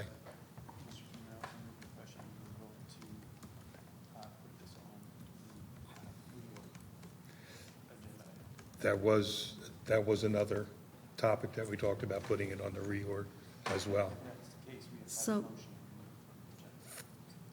that was my understanding, that you had had a discussion and you needed time to digest. If I'm wrong, please let me know. If there's any discussion to be had for board committees right now? So we have it on the, according to David, we do have it on for the reorg meeting, that we would take this on and do it. If we want to continue with that, we can just leave it, or if anybody wants to remove it and think about starting it sooner or rediscussing it, we'd have to make a motion to reject that. Dr. Raj. My apologies, I did not reach out to you, Mr. Keener, before, but I had one, I've been overwhelmed this past week. I had this one point to make, and for everybody to sort of think and consider. The last meeting, Mr. Nathanson made a point about checks and balance, and I went back, I did have a word with him, and then I see a value in his comment about the checks and balance. Right now, we have a prudent BA and a prudent facilities chair, but that doesn't mean that in future that won't change. So having a separate budget committee and facilities and transportation and operations, essentially separating it does act as a check, and it there is an extra layer to deliberate, scrutinize, think over it, and there is always a possibility in future where budget having no oversight, additional oversight might lead to wasteful expenditure.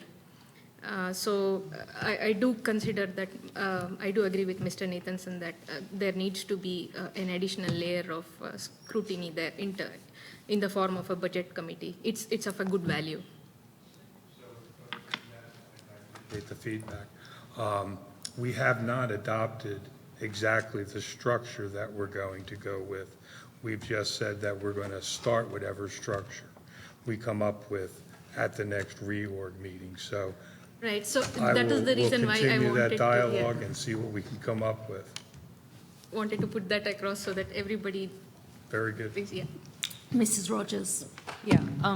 The only thing that I would recommend the board take into consideration is that prior to the reorg, and we're talking about the January reorg, correct? Just for clarification, okay. That before the reorg, I would make a recommendation that we adopt the HR Community Affairs Shared Services before that. And the reason is I think, well, there's two points that I want to make. One, I think it would be a good chance for us to kind of figure out where we're going with it, get a better understanding of what we're trying to achieve, get the goals set for that particular, because we don't have goals for all the committees, excuse me. And I think that's important. We have yet to see that.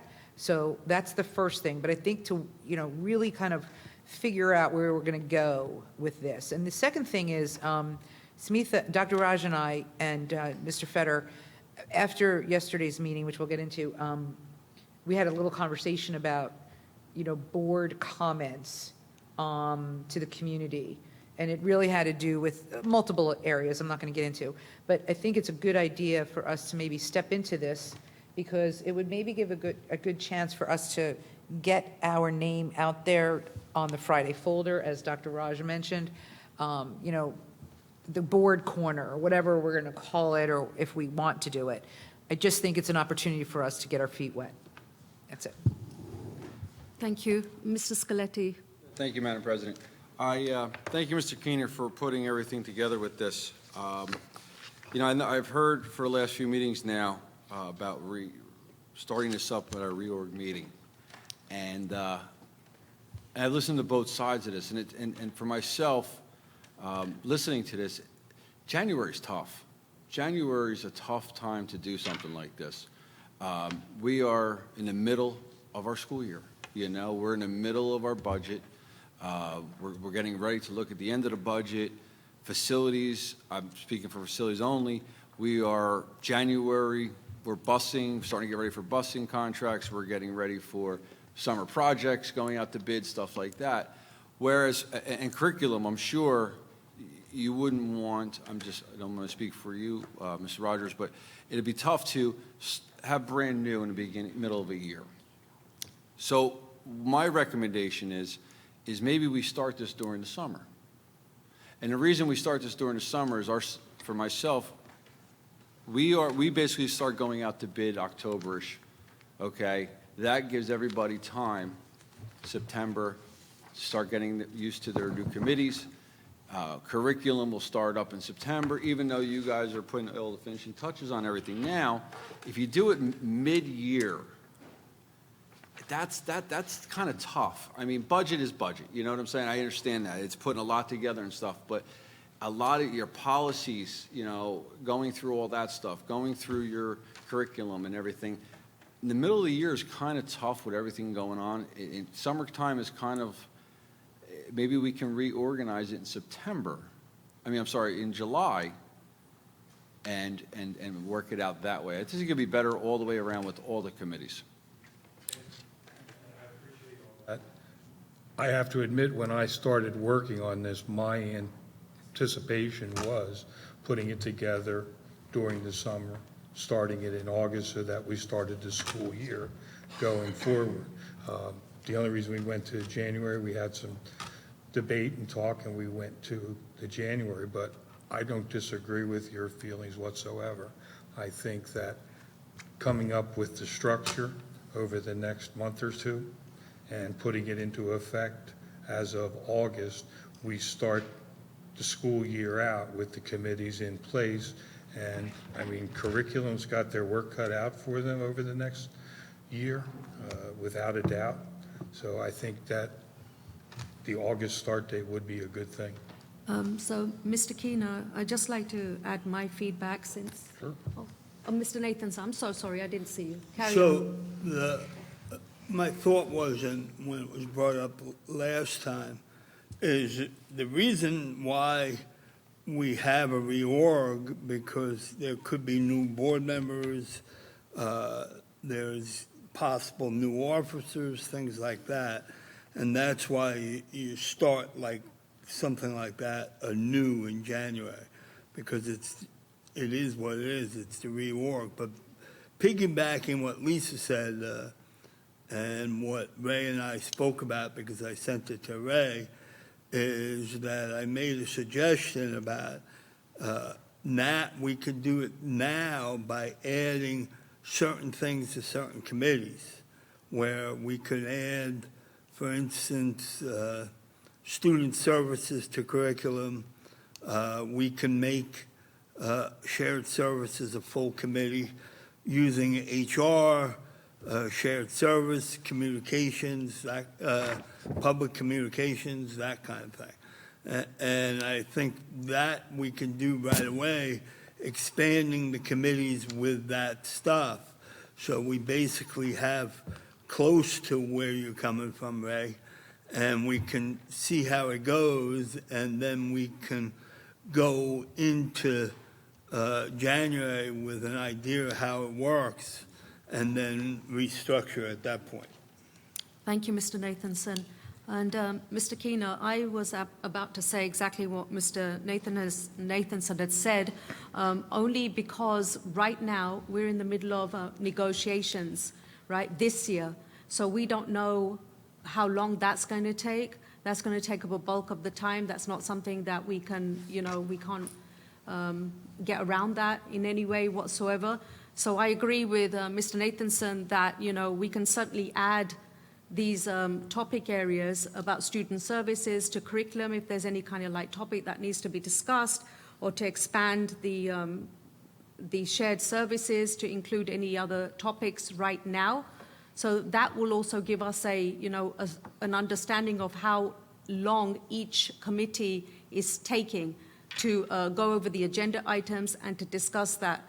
And the only final thing I need to add is that policy, I did hear your comments about policy, and I think that they were very important in that how pertinent they are to each of these committees. But we also have to bear in mind that there are a number of policies that don't actually come under these committees as well. So we need to think of a way to discuss those policies as well that don't fall under these committees directly. So the policy committee is something that needs further investigation, further discussion, and for all our fellow board members to jointly agree as to how we move forward with policy. So with regards to negotiations, negotiations doesn't change, so it would stay. Whoever's in negotiations, continue on negotiations. I understand your points, but I still go back to business ops, finance, transportation, and facilities go hand in hand. There's a natural checks and balances built into that. I also go back to the HR committee, personnel, community relations, IT, shared services. They all kind of go hand in hand. And the last committee as well with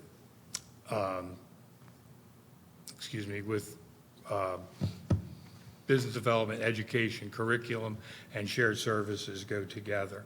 98% of the policies tie to one or another of those. There are some that are district policies that perhaps we could form an ad hoc committee to address any district-related policies. But the majority of the policies refer to finance, transportation, facilities, curriculum. They all go hand in hand. So I think we can overcome that. I would really like to go forward with this structure, started in August, and give it a shot. We can always readjust. But I think that, to Mr. Scoletti's point, let's start at the beginning of the school year and go forward. We see something's not working, I'm big enough to say let's change and change on the fly. But we need to start. We could debate it back and forth, and never get off of the ground. So I would like to get it off the ground based on the committees that I've submitted and started in August. Mrs. Rogers. Yeah, I'm going to make a motion, but prior to that motion, I just want to make a suggestion that we move forward with this in August, and come to reorg, we relook at the original proposal by Mr. Keener. So I'd like to make a motion. Mr. Nathanson. Before we do the motion, so if we do it in August, what happens to the members that are on the current committees? Pretty much still there. It's May 24th email where he lists the, There'll be a shift a little bit, but the for adjustments, the most part, yeah. they're still there. It's on, do you want to go through them real quick? Shall I do that? I didn't see anything about All right, let me, membership. I'm sorry. if I may, Madam President, make a list, just announce who would be on what committee? So basically, got my through it. understanding is that Mr. Nathanson is asking, right, what happens to the current committee members? And I think your response was that everybody stays exactly where they are. Pretty much, So yeah. you don't need to read Okay, anything. that's fine. Everybody knows which 'Cause committees they're on, right? The only addition is the HR Community Affairs, which was in the email, Correct. so, right? Well, that's not so, except for me, except for negotiations, I wouldn't be on any other committee. No, you're the Chair of Finance Admin. You're on the Business Ops Committee as well as the Negotiatings Committee. Yeah. So then what happens to the other members on transportation? It's Transportation is facilities, they go hand in hand, so they're staying the same. as it exists today. So let's simplify okay. this So process. now I'm 1 con- minute. now I'm So let's confused. simplify this. So, Mr. Keener, just explain to everybody, as of August, what are the changes that you propose? The changes I propose would be to go to the 3 master committee format: business operations, education, and human resources. In addition to that, we go to the structure that I've laid out, continuing with our 2 public meetings a month. 1 committee meeting would meet the first Thursday prior to the public meeting. The other 2 committees would meet the week in between one at 5:30, one at 7 o'clock, giving an hour and a half for each committee to meet. So I'm going to put this out to the board. We have a couple of options here, right? Number one, we can ask Mr. Keener to put this and send us all an email so that we can simplify and see everything. And, we have time because nothing's going to happen before August anyway. Or secondly, if you are ready to vote and to move forward with this, that's a consideration as well. Mr. Scaletti. Yes, Madam President, I'd like to make a motion that we adopt Mr. Keener's plan starting August 1st.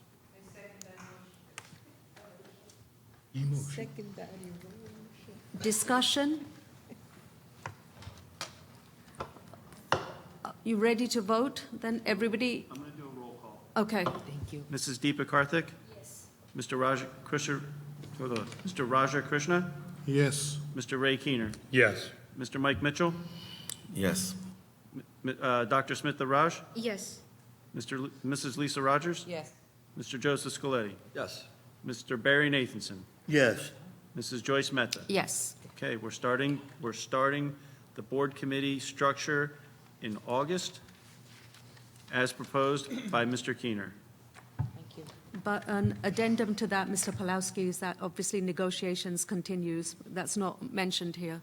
That wasn't in the motion. So those people will stay the same. The report that I sent out indicates that that negotiations are the same. It's a separate committee, so they would remain the same. That's a given. Right. We're not changing negotiations midstream. Do we need another motion or roll call for that part, Mr. Pawlowski? No. I think so. Okay. No, it's part of that. This removes board committees from the old business agenda. Congratulations, everybody. We got something off the agenda. Yay. Yay. Moving on to communications. That's on the agenda. Discussion about communications. Madam President, I'd like to, the board to receive the thread of emails that was being discussed with the NJSBA. I think it's important for the entire board to understand what took place. Mrs. Rogers, if you look at your emails, you'll find that I've already sent them, but thank you for your today? comment. Just now? Thank you for your comment. Oh, thank you. Okay. Did not know that took place. Discussion about communications. To my right, to my left. Yes, Mr. Nathanson. So, I would have said it before, based on what Mr. Keener and Mrs. Rogers was talking about. The concern with what transpired back and forth is the board wasn't filled in on the possibility that Gwen was coming to talk about communications because we might have had questions. And then we could have said, it was a great idea for her to do an additional presentation tonight. So that's part of my concern, that we weren't led into the discussion and we weren't able to give you any questions. So even if Gwen was going to do a presentation tonight, it wouldn't have included any of our questions, and we would have had and it would have became a lengthy discussion. So that is my only concern. Thank you, Mr. Nathanson. I appreciate your feedback. Anybody else? Dr. Raj, communications? So what is the plan? Well, the plan is that communications are still here on the agenda. So if there's any specific questions as to communications, we can discuss them. Even, correct me if I'm wrong, anybody, please keep me honest here. We were going to talk about that in March, I understand that, at the retreat. But I think what we need to maybe better understand, because it's been a while, quite frankly, and I really honestly don't remember how we were going to approach this. But I think we need to better understand what the expectation is of this, what is the goal of this Yes. particular section.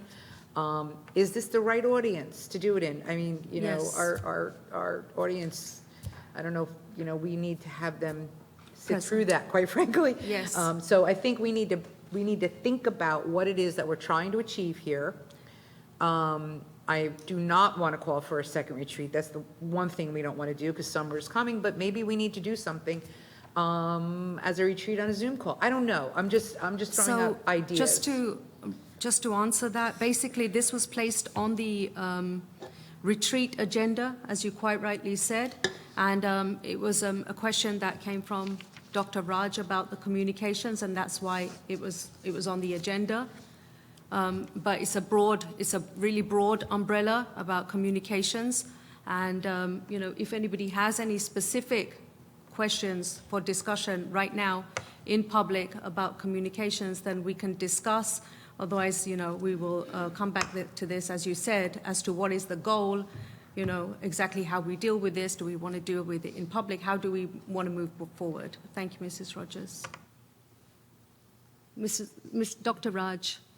The reason why I had requested this particular topic for the retreat is the dysfunctional communication from the board leadership at that point in time.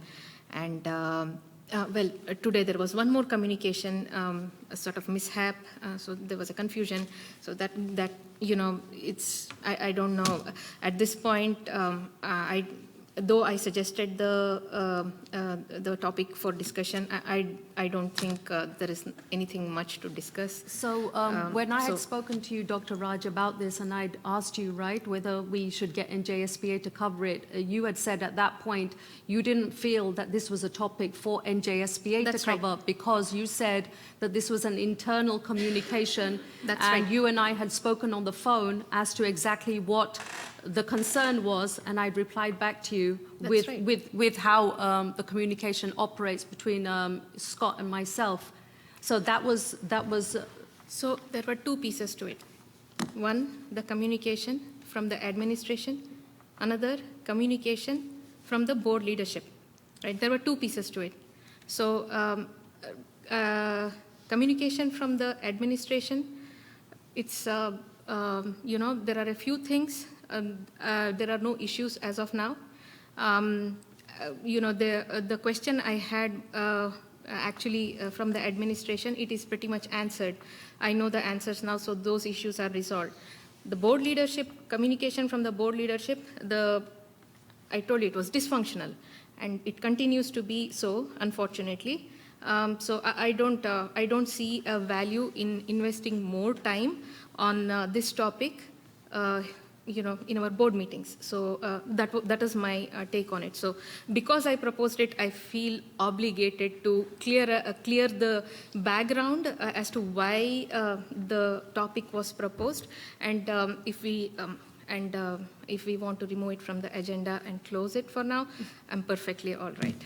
Okay, thank you. Thank you for your feedback. Mrs. Karthik. Dr. Raj, thank you for your comment.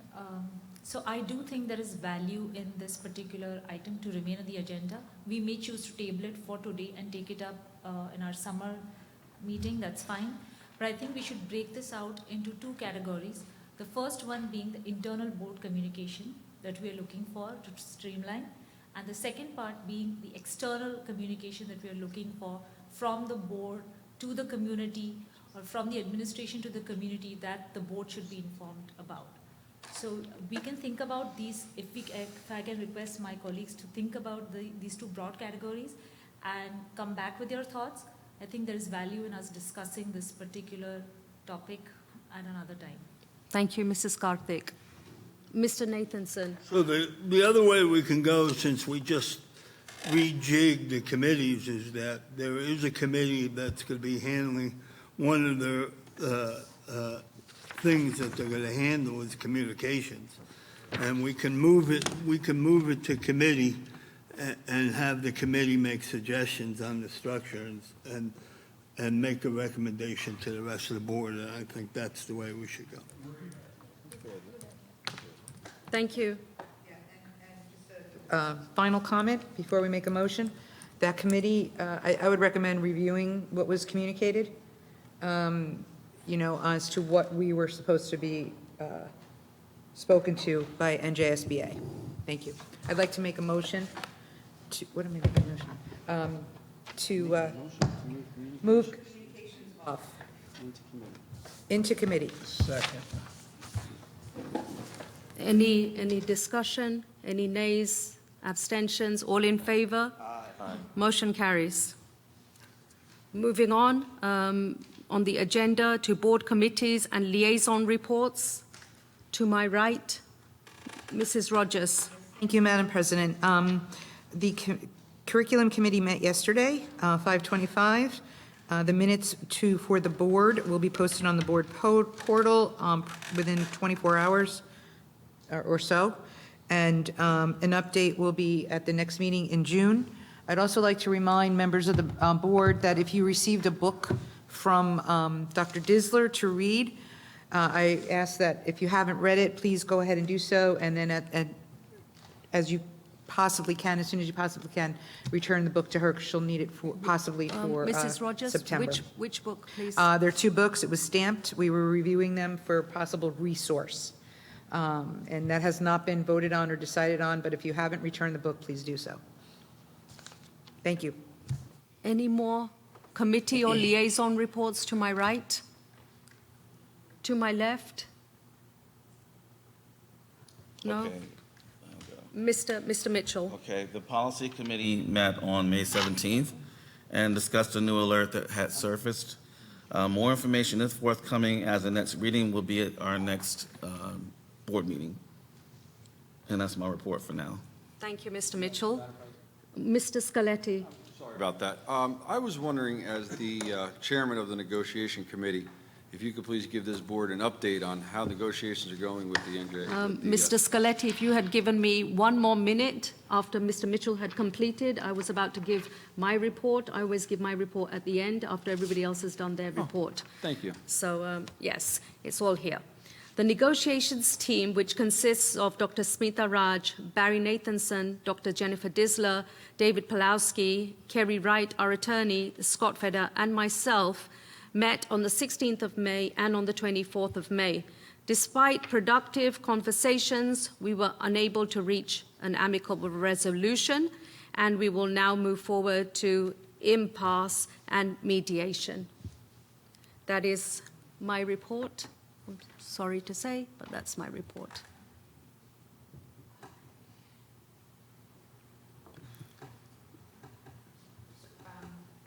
Mrs. Rogers. Just a comment on that. Tell me.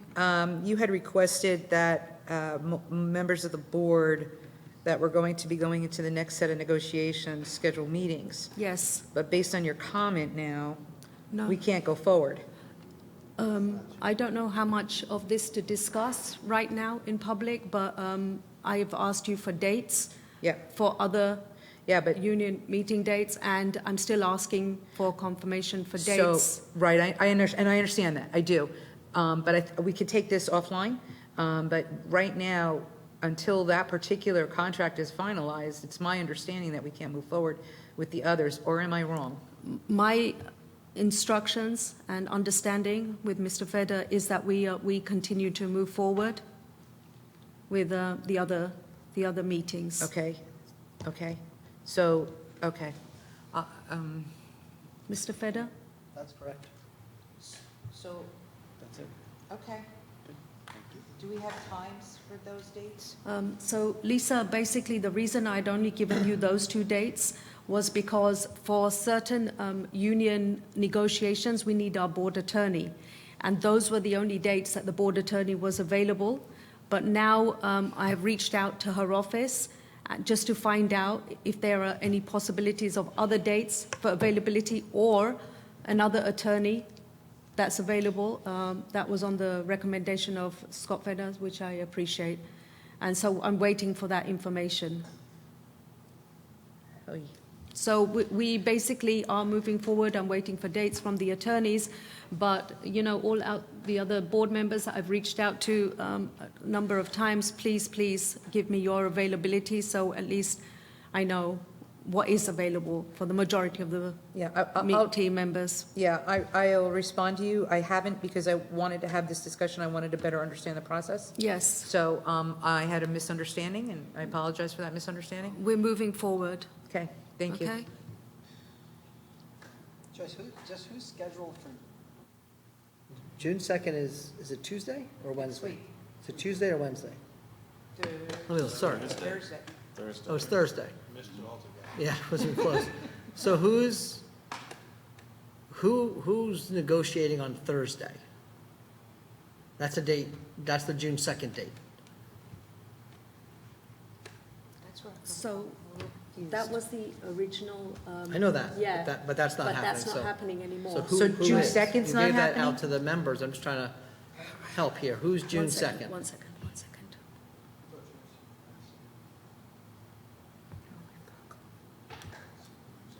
One second.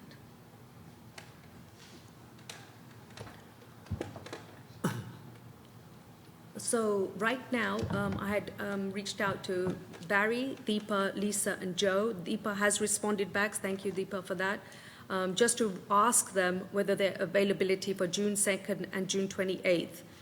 But I have not received any other responses from the other team members. Do we know who we're negotiating with, or you need that information to first determine who we'll be negotiating with? So I need to know Who's it? available. Yeah, we don't have our team first. Yeah, but, No, is this, Okay. can the people yep. who Yes. was meant to just Yep. said, can you let her know if Yep. the 2nd is available? Second, Well, and just the- June 28th. I'm sorry. Second's Okay. enough for now. Okay, Second's I got coming it. Thursday. I'm So- good either date, Mr. Pettit. Okay, Doesn't have to be the same, Thank you. people. so Barry is available. I know the 28th I'm not available. Just the 2nd. Second June of 2nd. June, My second. my apologies, I have to get back to you because I don't know if June 2nd I'm available. But I know June 28th I'm not available. Okay, and Joe, June 2nd. I will email you tomorrow. I just want a clarification on a few things first. I know I said I would help you, but I didn't know who was going first, if I was the 2nd or the 28th, or both of them I was available for. I didn't know which way we were going. So I'll send you an email tomorrow morning on my availability, first thing in the morning. Appreciate it, First thing in the appreciate morning. it. Thank you, Lisa, thank you, Joe. Any other outstanding discussions? Seeing none, moving on to the action items, can we please approve the consent agenda of May 26, 2022? And board members, being mindful that David has put out the letters, where we need to abstain. I'll move it. Second.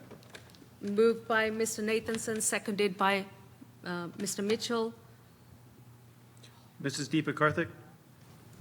Abstaining from A.1.7-N. Mr. Raja Krishna? Abstaining from A 1.7-M. We're going to say yes Yeah. and abstention. Okay. And abstain from. 1.7M. Gotcha. Mr. Ray Keener? I vote yes, but I'm abstaining from A 1.7-J. Mr. Mike Mitchell? Yes, but abstaining on A-1.7L. Dr. Smita Raj? Yes. Mrs. Lisa Rogers? Yes, but abstaining on A 1.7-I. Mr. Joseph Scaletti?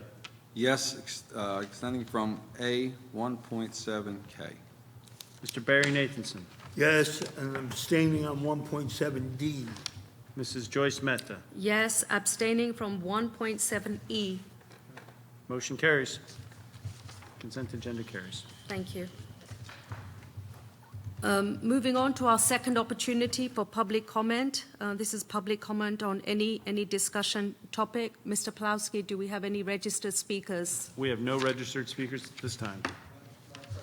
Yes, Mrs. Scaletti, 1 second. Yes. I was wondering if you would be able to speak upon the last board meeting when there were allegations of our health center and the miscommunication that it was going to be $12 million that was brought to this board. And I was wondering if you can please clarify all of that, the amount that we are actually spending on the health center, and how many presentations we actually had, so that way the public has a better idea of what we were doing here. Mr. Scaletti, I really don't see that that's appropriate at this time. That is not appropriate question to be asked at this time. We're on the agenda for public comment, and that has to take priority. We have to follow the agenda. Mr. Scaletti, I have no comments to make. Thank you. Public comment, second opportunity for public comment. Mr. Pawlowski has said there's no registered speakers. Ma'am, would you like to come to the podium?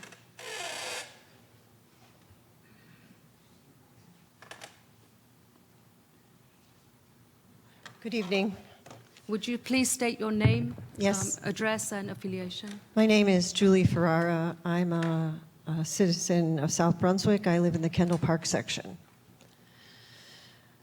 Madam President Mehta, Vice President Mitchell, board members, superintendent, and district staff. Once again, I stand before you requesting clarification and transparency from you as a governing body of our district schools. We, the members of this district of New Jersey, who are religious members, have been saddened by the new state-mandated sex education standards. This state-sponsored curriculum offends every religion in our district and flies in the face of common sense. How do we, as citizens, combat this set of curriculum guidelines that offend our moral senses, especially when there is no opt-out option at this time? For example, Standard 2.1.8 SSH.9 says, define vaginal, oral, and anal sex. In my own Catholic religion, anal sex is referred to as sodomy and strictly forbidden. And the other two are intimate discussions that should be included with parental guidance. With this curriculum, it appears the state has decided to usurp the rights of parents of our students. Another standard, 2.1.12 SSH 8, states, describe the human sexual response cycle, including the role of hormones and pleasure. This is another example of an intimate conversation that should be given by the student's own parents and caregivers. And why have we become so overly interested in making sure our kids know about sexual pleasure? Therefore, I'm demanding a forum be created with parents, teachers, and all stakeholders to determine which of these state sex ed standards are appropriate for our district students. In the interest of time, I request that said forum be developed immediately, as these standards are due to be implemented in full force in the fall. We should be sensitive to students with sexual identity issues, but we should not force the majority of students to sit in their chairs and learn very atypical sexual practices. We, the people, must rise up, and we, the people, cannot go away until our voices have been heard. I have a question for District Superintendent Feder. How many genders are there? Mr. Feder, how many genders are there? This is a time for public I comment. asked him a question. And that's great, but And I you're understand entitled to that. ask a question. But Yes, I am. We're not I thank you for your question. Okay. I'm waiting for an answer. Your 3 minutes will be up in a few minutes. Just by the fact that you will not answer that question in public leads me to believe Time is up. that there is a problem here. Thank you for your comment. I've reached out to the pastors, the imams, our Coptic congregation, others, Your and we time- will be continuing this conversation. Thank you for your comment. Thank you, ma'am. What a jerk. Complete idiot. Pathetic.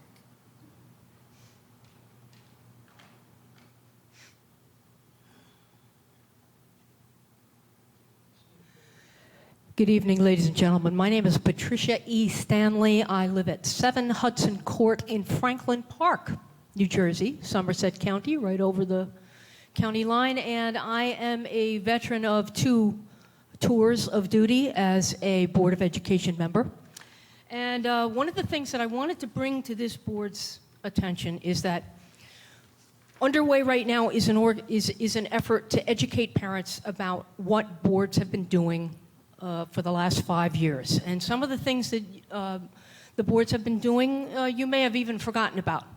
So I'm going to bring up to you right now policy number 5756, which was approved for the first time by this board in June 19th of 2017. The people who approved this were Harry Delgado, Dr. Stephen Parker, Martin Abschutz, Azra Baig, Barry Nathanson, Devin Patel, Patrick Del Piano, Arthur Robinson, and Pete St. Vincent. Now, when I went out to look up the 2019, because it came through twice, and I was on the board during this time as well at the Franklin Township Board, and I was the only person that voted against this policy twice. All 8 other members voted for this policy. Now, I see everybody in 2017 voted for this, and there were no abstentions, and there were no any other, everybody voted for it. Now, your 2009 agendas and minutes are not on your website, so I could not find out who voted for the 2019 version. So, but what I would like to bring to your attention is that when I was on the board in Franklin Township, I wrote a 4-page document that identified the problems with this. Excuse me, let me open this. In this policy is the phrase, parental consent is not required. This policy is an overall, absolute attack on parental rights. And every board that approved this policy has put themselves in danger of constitutional challenges. I said this to my board, and they had the attorney come in and say, well, we have to approve this policy or the state will take our money. Okay, well, let me just, I'm out of time, but let me just mention a small municipality that is providing leadership. And that is the municipality of Garwood, New Jersey in Union County. Go check it out. 7-2, they voted against implementing that political curricula that's going to be coming down in September. Let's take politics out of the curriculum. Thank you very much. Thank you, ma'am. Anything else? Anything else? Fine. Okay. Any other public comments? Seeing none. Be it resolved that the Board of Education of the Township of South Brunswick hereby moves into executive session in accordance with the Sunshine Law, Chapter 231 of the Public Laws of 1975, NJSA 10.426 through 10.4-21, to discuss the following: personnel. Be it further resolved that the discussion conducted in an executive session can be disclosed to the public at such times as the matters have been resolved. Formal action may be taken at the meeting. Thank you. Good night. Oh, sorry. Can I have a motion, please, to move into executive by Mr. Mitchell, seconded by Mr. Nathanson? Any nays, any abstentions? You have to do discussion first. Discussion, any discussions? Any discussions about moving into, any discussion? Can we discuss the health center? Can we discuss the health center? I think we need to clarify the amount that's being spent. I'd like to clarify. I'm asking the The chair. motion has gone in for, to move into executive It session. doesn't matter. We didn't vote to go yet. We haven't voted. Voted to go. Discussion, okay. Okay, Discussion so item. Facilities Chair, Mr. Scaletti, can you please explain to the board the amount of money that we are investing into the health center and what the potential ROI is? I think we need to be clear not only to this board and its leadership, but also to the public. Thank you, Mr. Rogers. Yes. So when this all came about, we sat down as a facilities committee. We broke it down. We actually went through budget. I asked to push it through to budget. Budget looked at it.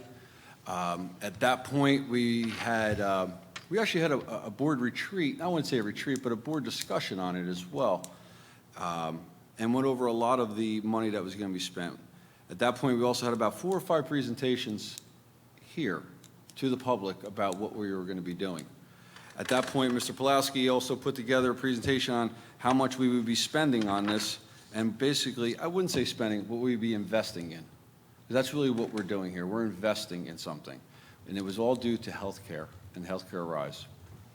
So at that point, and please, Mr. Pulaski, if any of these numbers are wrong, please correct me. We are going to be spending $2.1 million on this health facility. We will be, over the next, I believe it's 5 years, Mr. Pulaski, $12 million we will be saving. And that is a savings back to our children. That's for, with the S2 funding going to be coming up, we're looking ahead on this board. Mr. Pulaski's looking at that. We're looking at transportation. We had that problem this year, okay? Negotiations, we knew that we were looking at contracts. So all this money that we were going to be accruing, plus the rise of healthcare, that's why we put this in there. It was brought up last meeting. It was going to be a $12 million project. I don't know where that number came from, okay, but everybody on this board sat through multiple meetings on this, and we all talked about it for a long time, and everybody voted on this board. And the actual is $2.1 million investment. Now we're spending, we're investing, because our gains coming back afterwards with the health care, which we'll be saving, will help pay for this in the long term. It's an investment looking out 5 years, 10 years down the road. That's what It kind of reminds me of ESIP. Yeah. Correct. Yeah. So ESIP, we spent $27 million. Okay. And the purpose of the 27 million was twofold. We wanted better energy, cleaner energy, and over time, it pays for itself. And you've upgraded all of your equipment to be more efficient and more green. If we think the same concept with a health center, we're investing money, not anywhere near 27 million, and not the 12 million that is being falsely reported. I don't know where that started from. And then, but 2.1 million. We invest the money to get what? Better health care. So we believe the health care will be a better option for our staff, which ultimately means a better for our kids. At the same time, an investment where we believe over time it will not only pay for itself, but reduce, as you said, the expense on health care for both the district and the staff, because the staff will have no co-pays on usage, and direct, automatic, daily, same-day appointment as needed. That's better health care to be able to get your health care addressed same day. And also possibly, depending on the situation, not having to burn any of their accrued time, because it's local, and they would be able to possibly go, because we'll get them in appointments. So similar to ESIP, better energy, cleaner energy, savings, but a $27 million investment. $2.1 million investment, better health care, less expensive health care for staff, and less spending on health care for the district, which can be turned around to things like students and how we support our students. What do we need to support our students? We need money.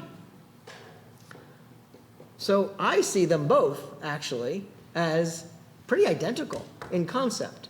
Invest, not just for money, for betterment.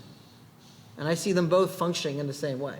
The $12 million and the nonsense that gets spewed around the town sometimes with no semblance of factual information, just political nonsense, can't help that. And it doesn't seem to matter how many times we throw it up on the board, because we've done that already. We throw it up on the board. The document's available. You can go ahead and read the 70 or, I don't know how many pages, a couple hundred pages, whatever it is. So all that's available for anybody who wants it. If they want it, we'll give it to them. If they want to come ask questions, we'll do it. This board just so this community remembers, if they didn't see the multiple meetings we did, gave a list of questions to vet this project. I don't know, how many, 9 pages, 10 pages of questions? 17. Meetings, 17. offered to visit sites. This isn't a new, we're not like breaking, barriers here. This is happening and working. We're using exactly what a model is that is working. So instead of innuendo and made up nonsense, come ask real questions if people have it. We'll be here, we're here. We're here for real questions, not political stances. Correct. And to follow up with what Scott's saying, 100% in agreement.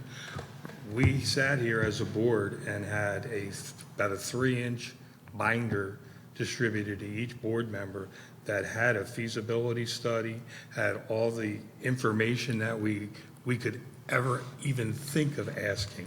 And I would know dollars to donuts that all anybody has to do is Oprah, and Mr. Pulaski has that binder sitting in a cabinet waiting for someone to come in and look through it just like we do. It's on PDF. Take it. There you go. Read it. I also would like the Chair of Facilities to clarify another point, if you may.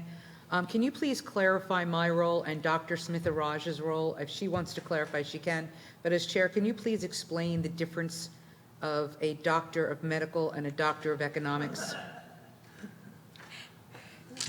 Yeah, I don't know anything about medicine. I am not a medical doctor. You have to speak a little louder. I am not a medical doctor. I never claimed to be one.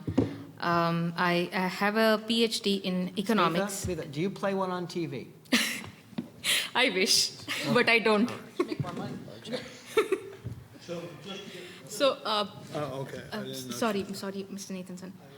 The idea of me proposing, submitting a research proposal, it's absurd. So to answer your question, Mrs. Rogers, the team consists of all of our meetings is Dr. Smith-Araj, yourself, and me. And with David Pulaski and I put the agenda together.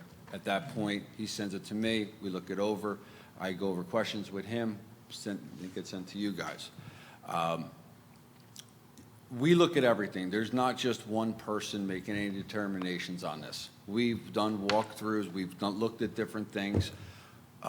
We spent a lot of time, we actually even had people come in ahead of time to show us models, to show us the blueprints. And that's the role. It's not just one person on this committee.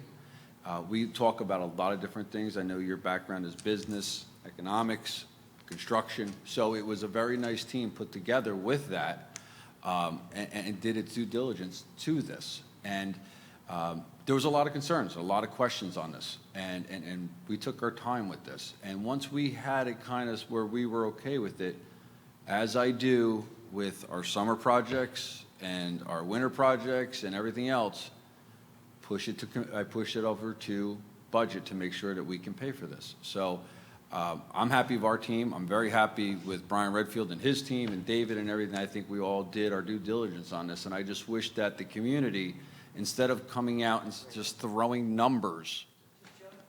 The community did not come out, Joe. Let's be fair to our wonderful, awesome, incredible community. A person came out throwing numbers, telling stories. That's what happened. You're right. The community did not. Our community is awesome and values the amazing thing. And to hear that is a community member that didn't care about the health of our staff, that's not our community, not the community I've known for 5 years and 6 years before that. That's not the community. So I'm not challenging you, Joe. Mm-hmm. It is not our community who did this. And you know what, Scott, I want to, you're right. You're 100% right on that, because I've been in this community since 1989, and I graduated from this high school, it's Crossroads North, it's my high school, and this community always sticks together, and we always find a way. We had a beautiful presentation today about the tragedy that happened in Texas with our lieutenant. Yep. Okay, how this community came together, okay, to make sure that our children were safe, and we are doing our due diligence as everybody on this board to make sure that we do not spend crazy money, that we're using our money wisely. We're doing a lot of summer projects this year for our children. That's what this is all about. It's not about one political gain over another. Thank you. And finally, just, One second, Mr. Oh, Nathanson. sorry, I'm sorry, Mr. Nathanson, I didn't see your hand. Not a problem. You know, I have to, so I just wanted to piggyback what Joe said. I attended all the meetings as the president at that time, and the three of them did a fantastic job, and there was not one thing that we didn't look at, you know, and so not only did the information get out from us, but the company that's going to provide the service, the head of that service was at this board meeting twice, presenting everything and answering every question that had to be answered. And to piggyback something that Scott said about our solar project, the purpose behind both projects, really and truly, like Scott said, is we were getting killed by our energy costs. PS&G and all our energy costs were killing us, and that's why we went that way. And this project, we were getting killed by health costs, plus we get to service our employees at the same time. So it's a win-win situation. Nathanson. Mrs. Rogers. And one more final comment before I make a recommendation to the administration. I personally traveled to a high school that already has this in place. I also spoke to a former president of the Toms River School Board because they also have it in to understand the pros and the cons, and they've, with no doubt, said this was one of the best investments that they made. Both the school I visited to with Mr. Pawlowski, we both traveled there. I also want to say I went there on my own volition. I did not get reimbursed by the school district for gas. But because it's important. It's an important investment, and we need to know. So the recommendation I'm going to make to the administration is either, it's up to Scott and administration, but another quick review to the public, or comments made in a Friday folder to state exactly what is taking place, where we are on the project, when the expected opening is, et cetera. I think it's important that community is aware of the dollars that are being spent so that these erroneous allegations are put to rest. Thank you. Thank you, Mrs. Rogers. So the motion had already been made for executive. We don't need to do that again? Okay. Anything? All in favor? Aye. Good night, South Brunswick.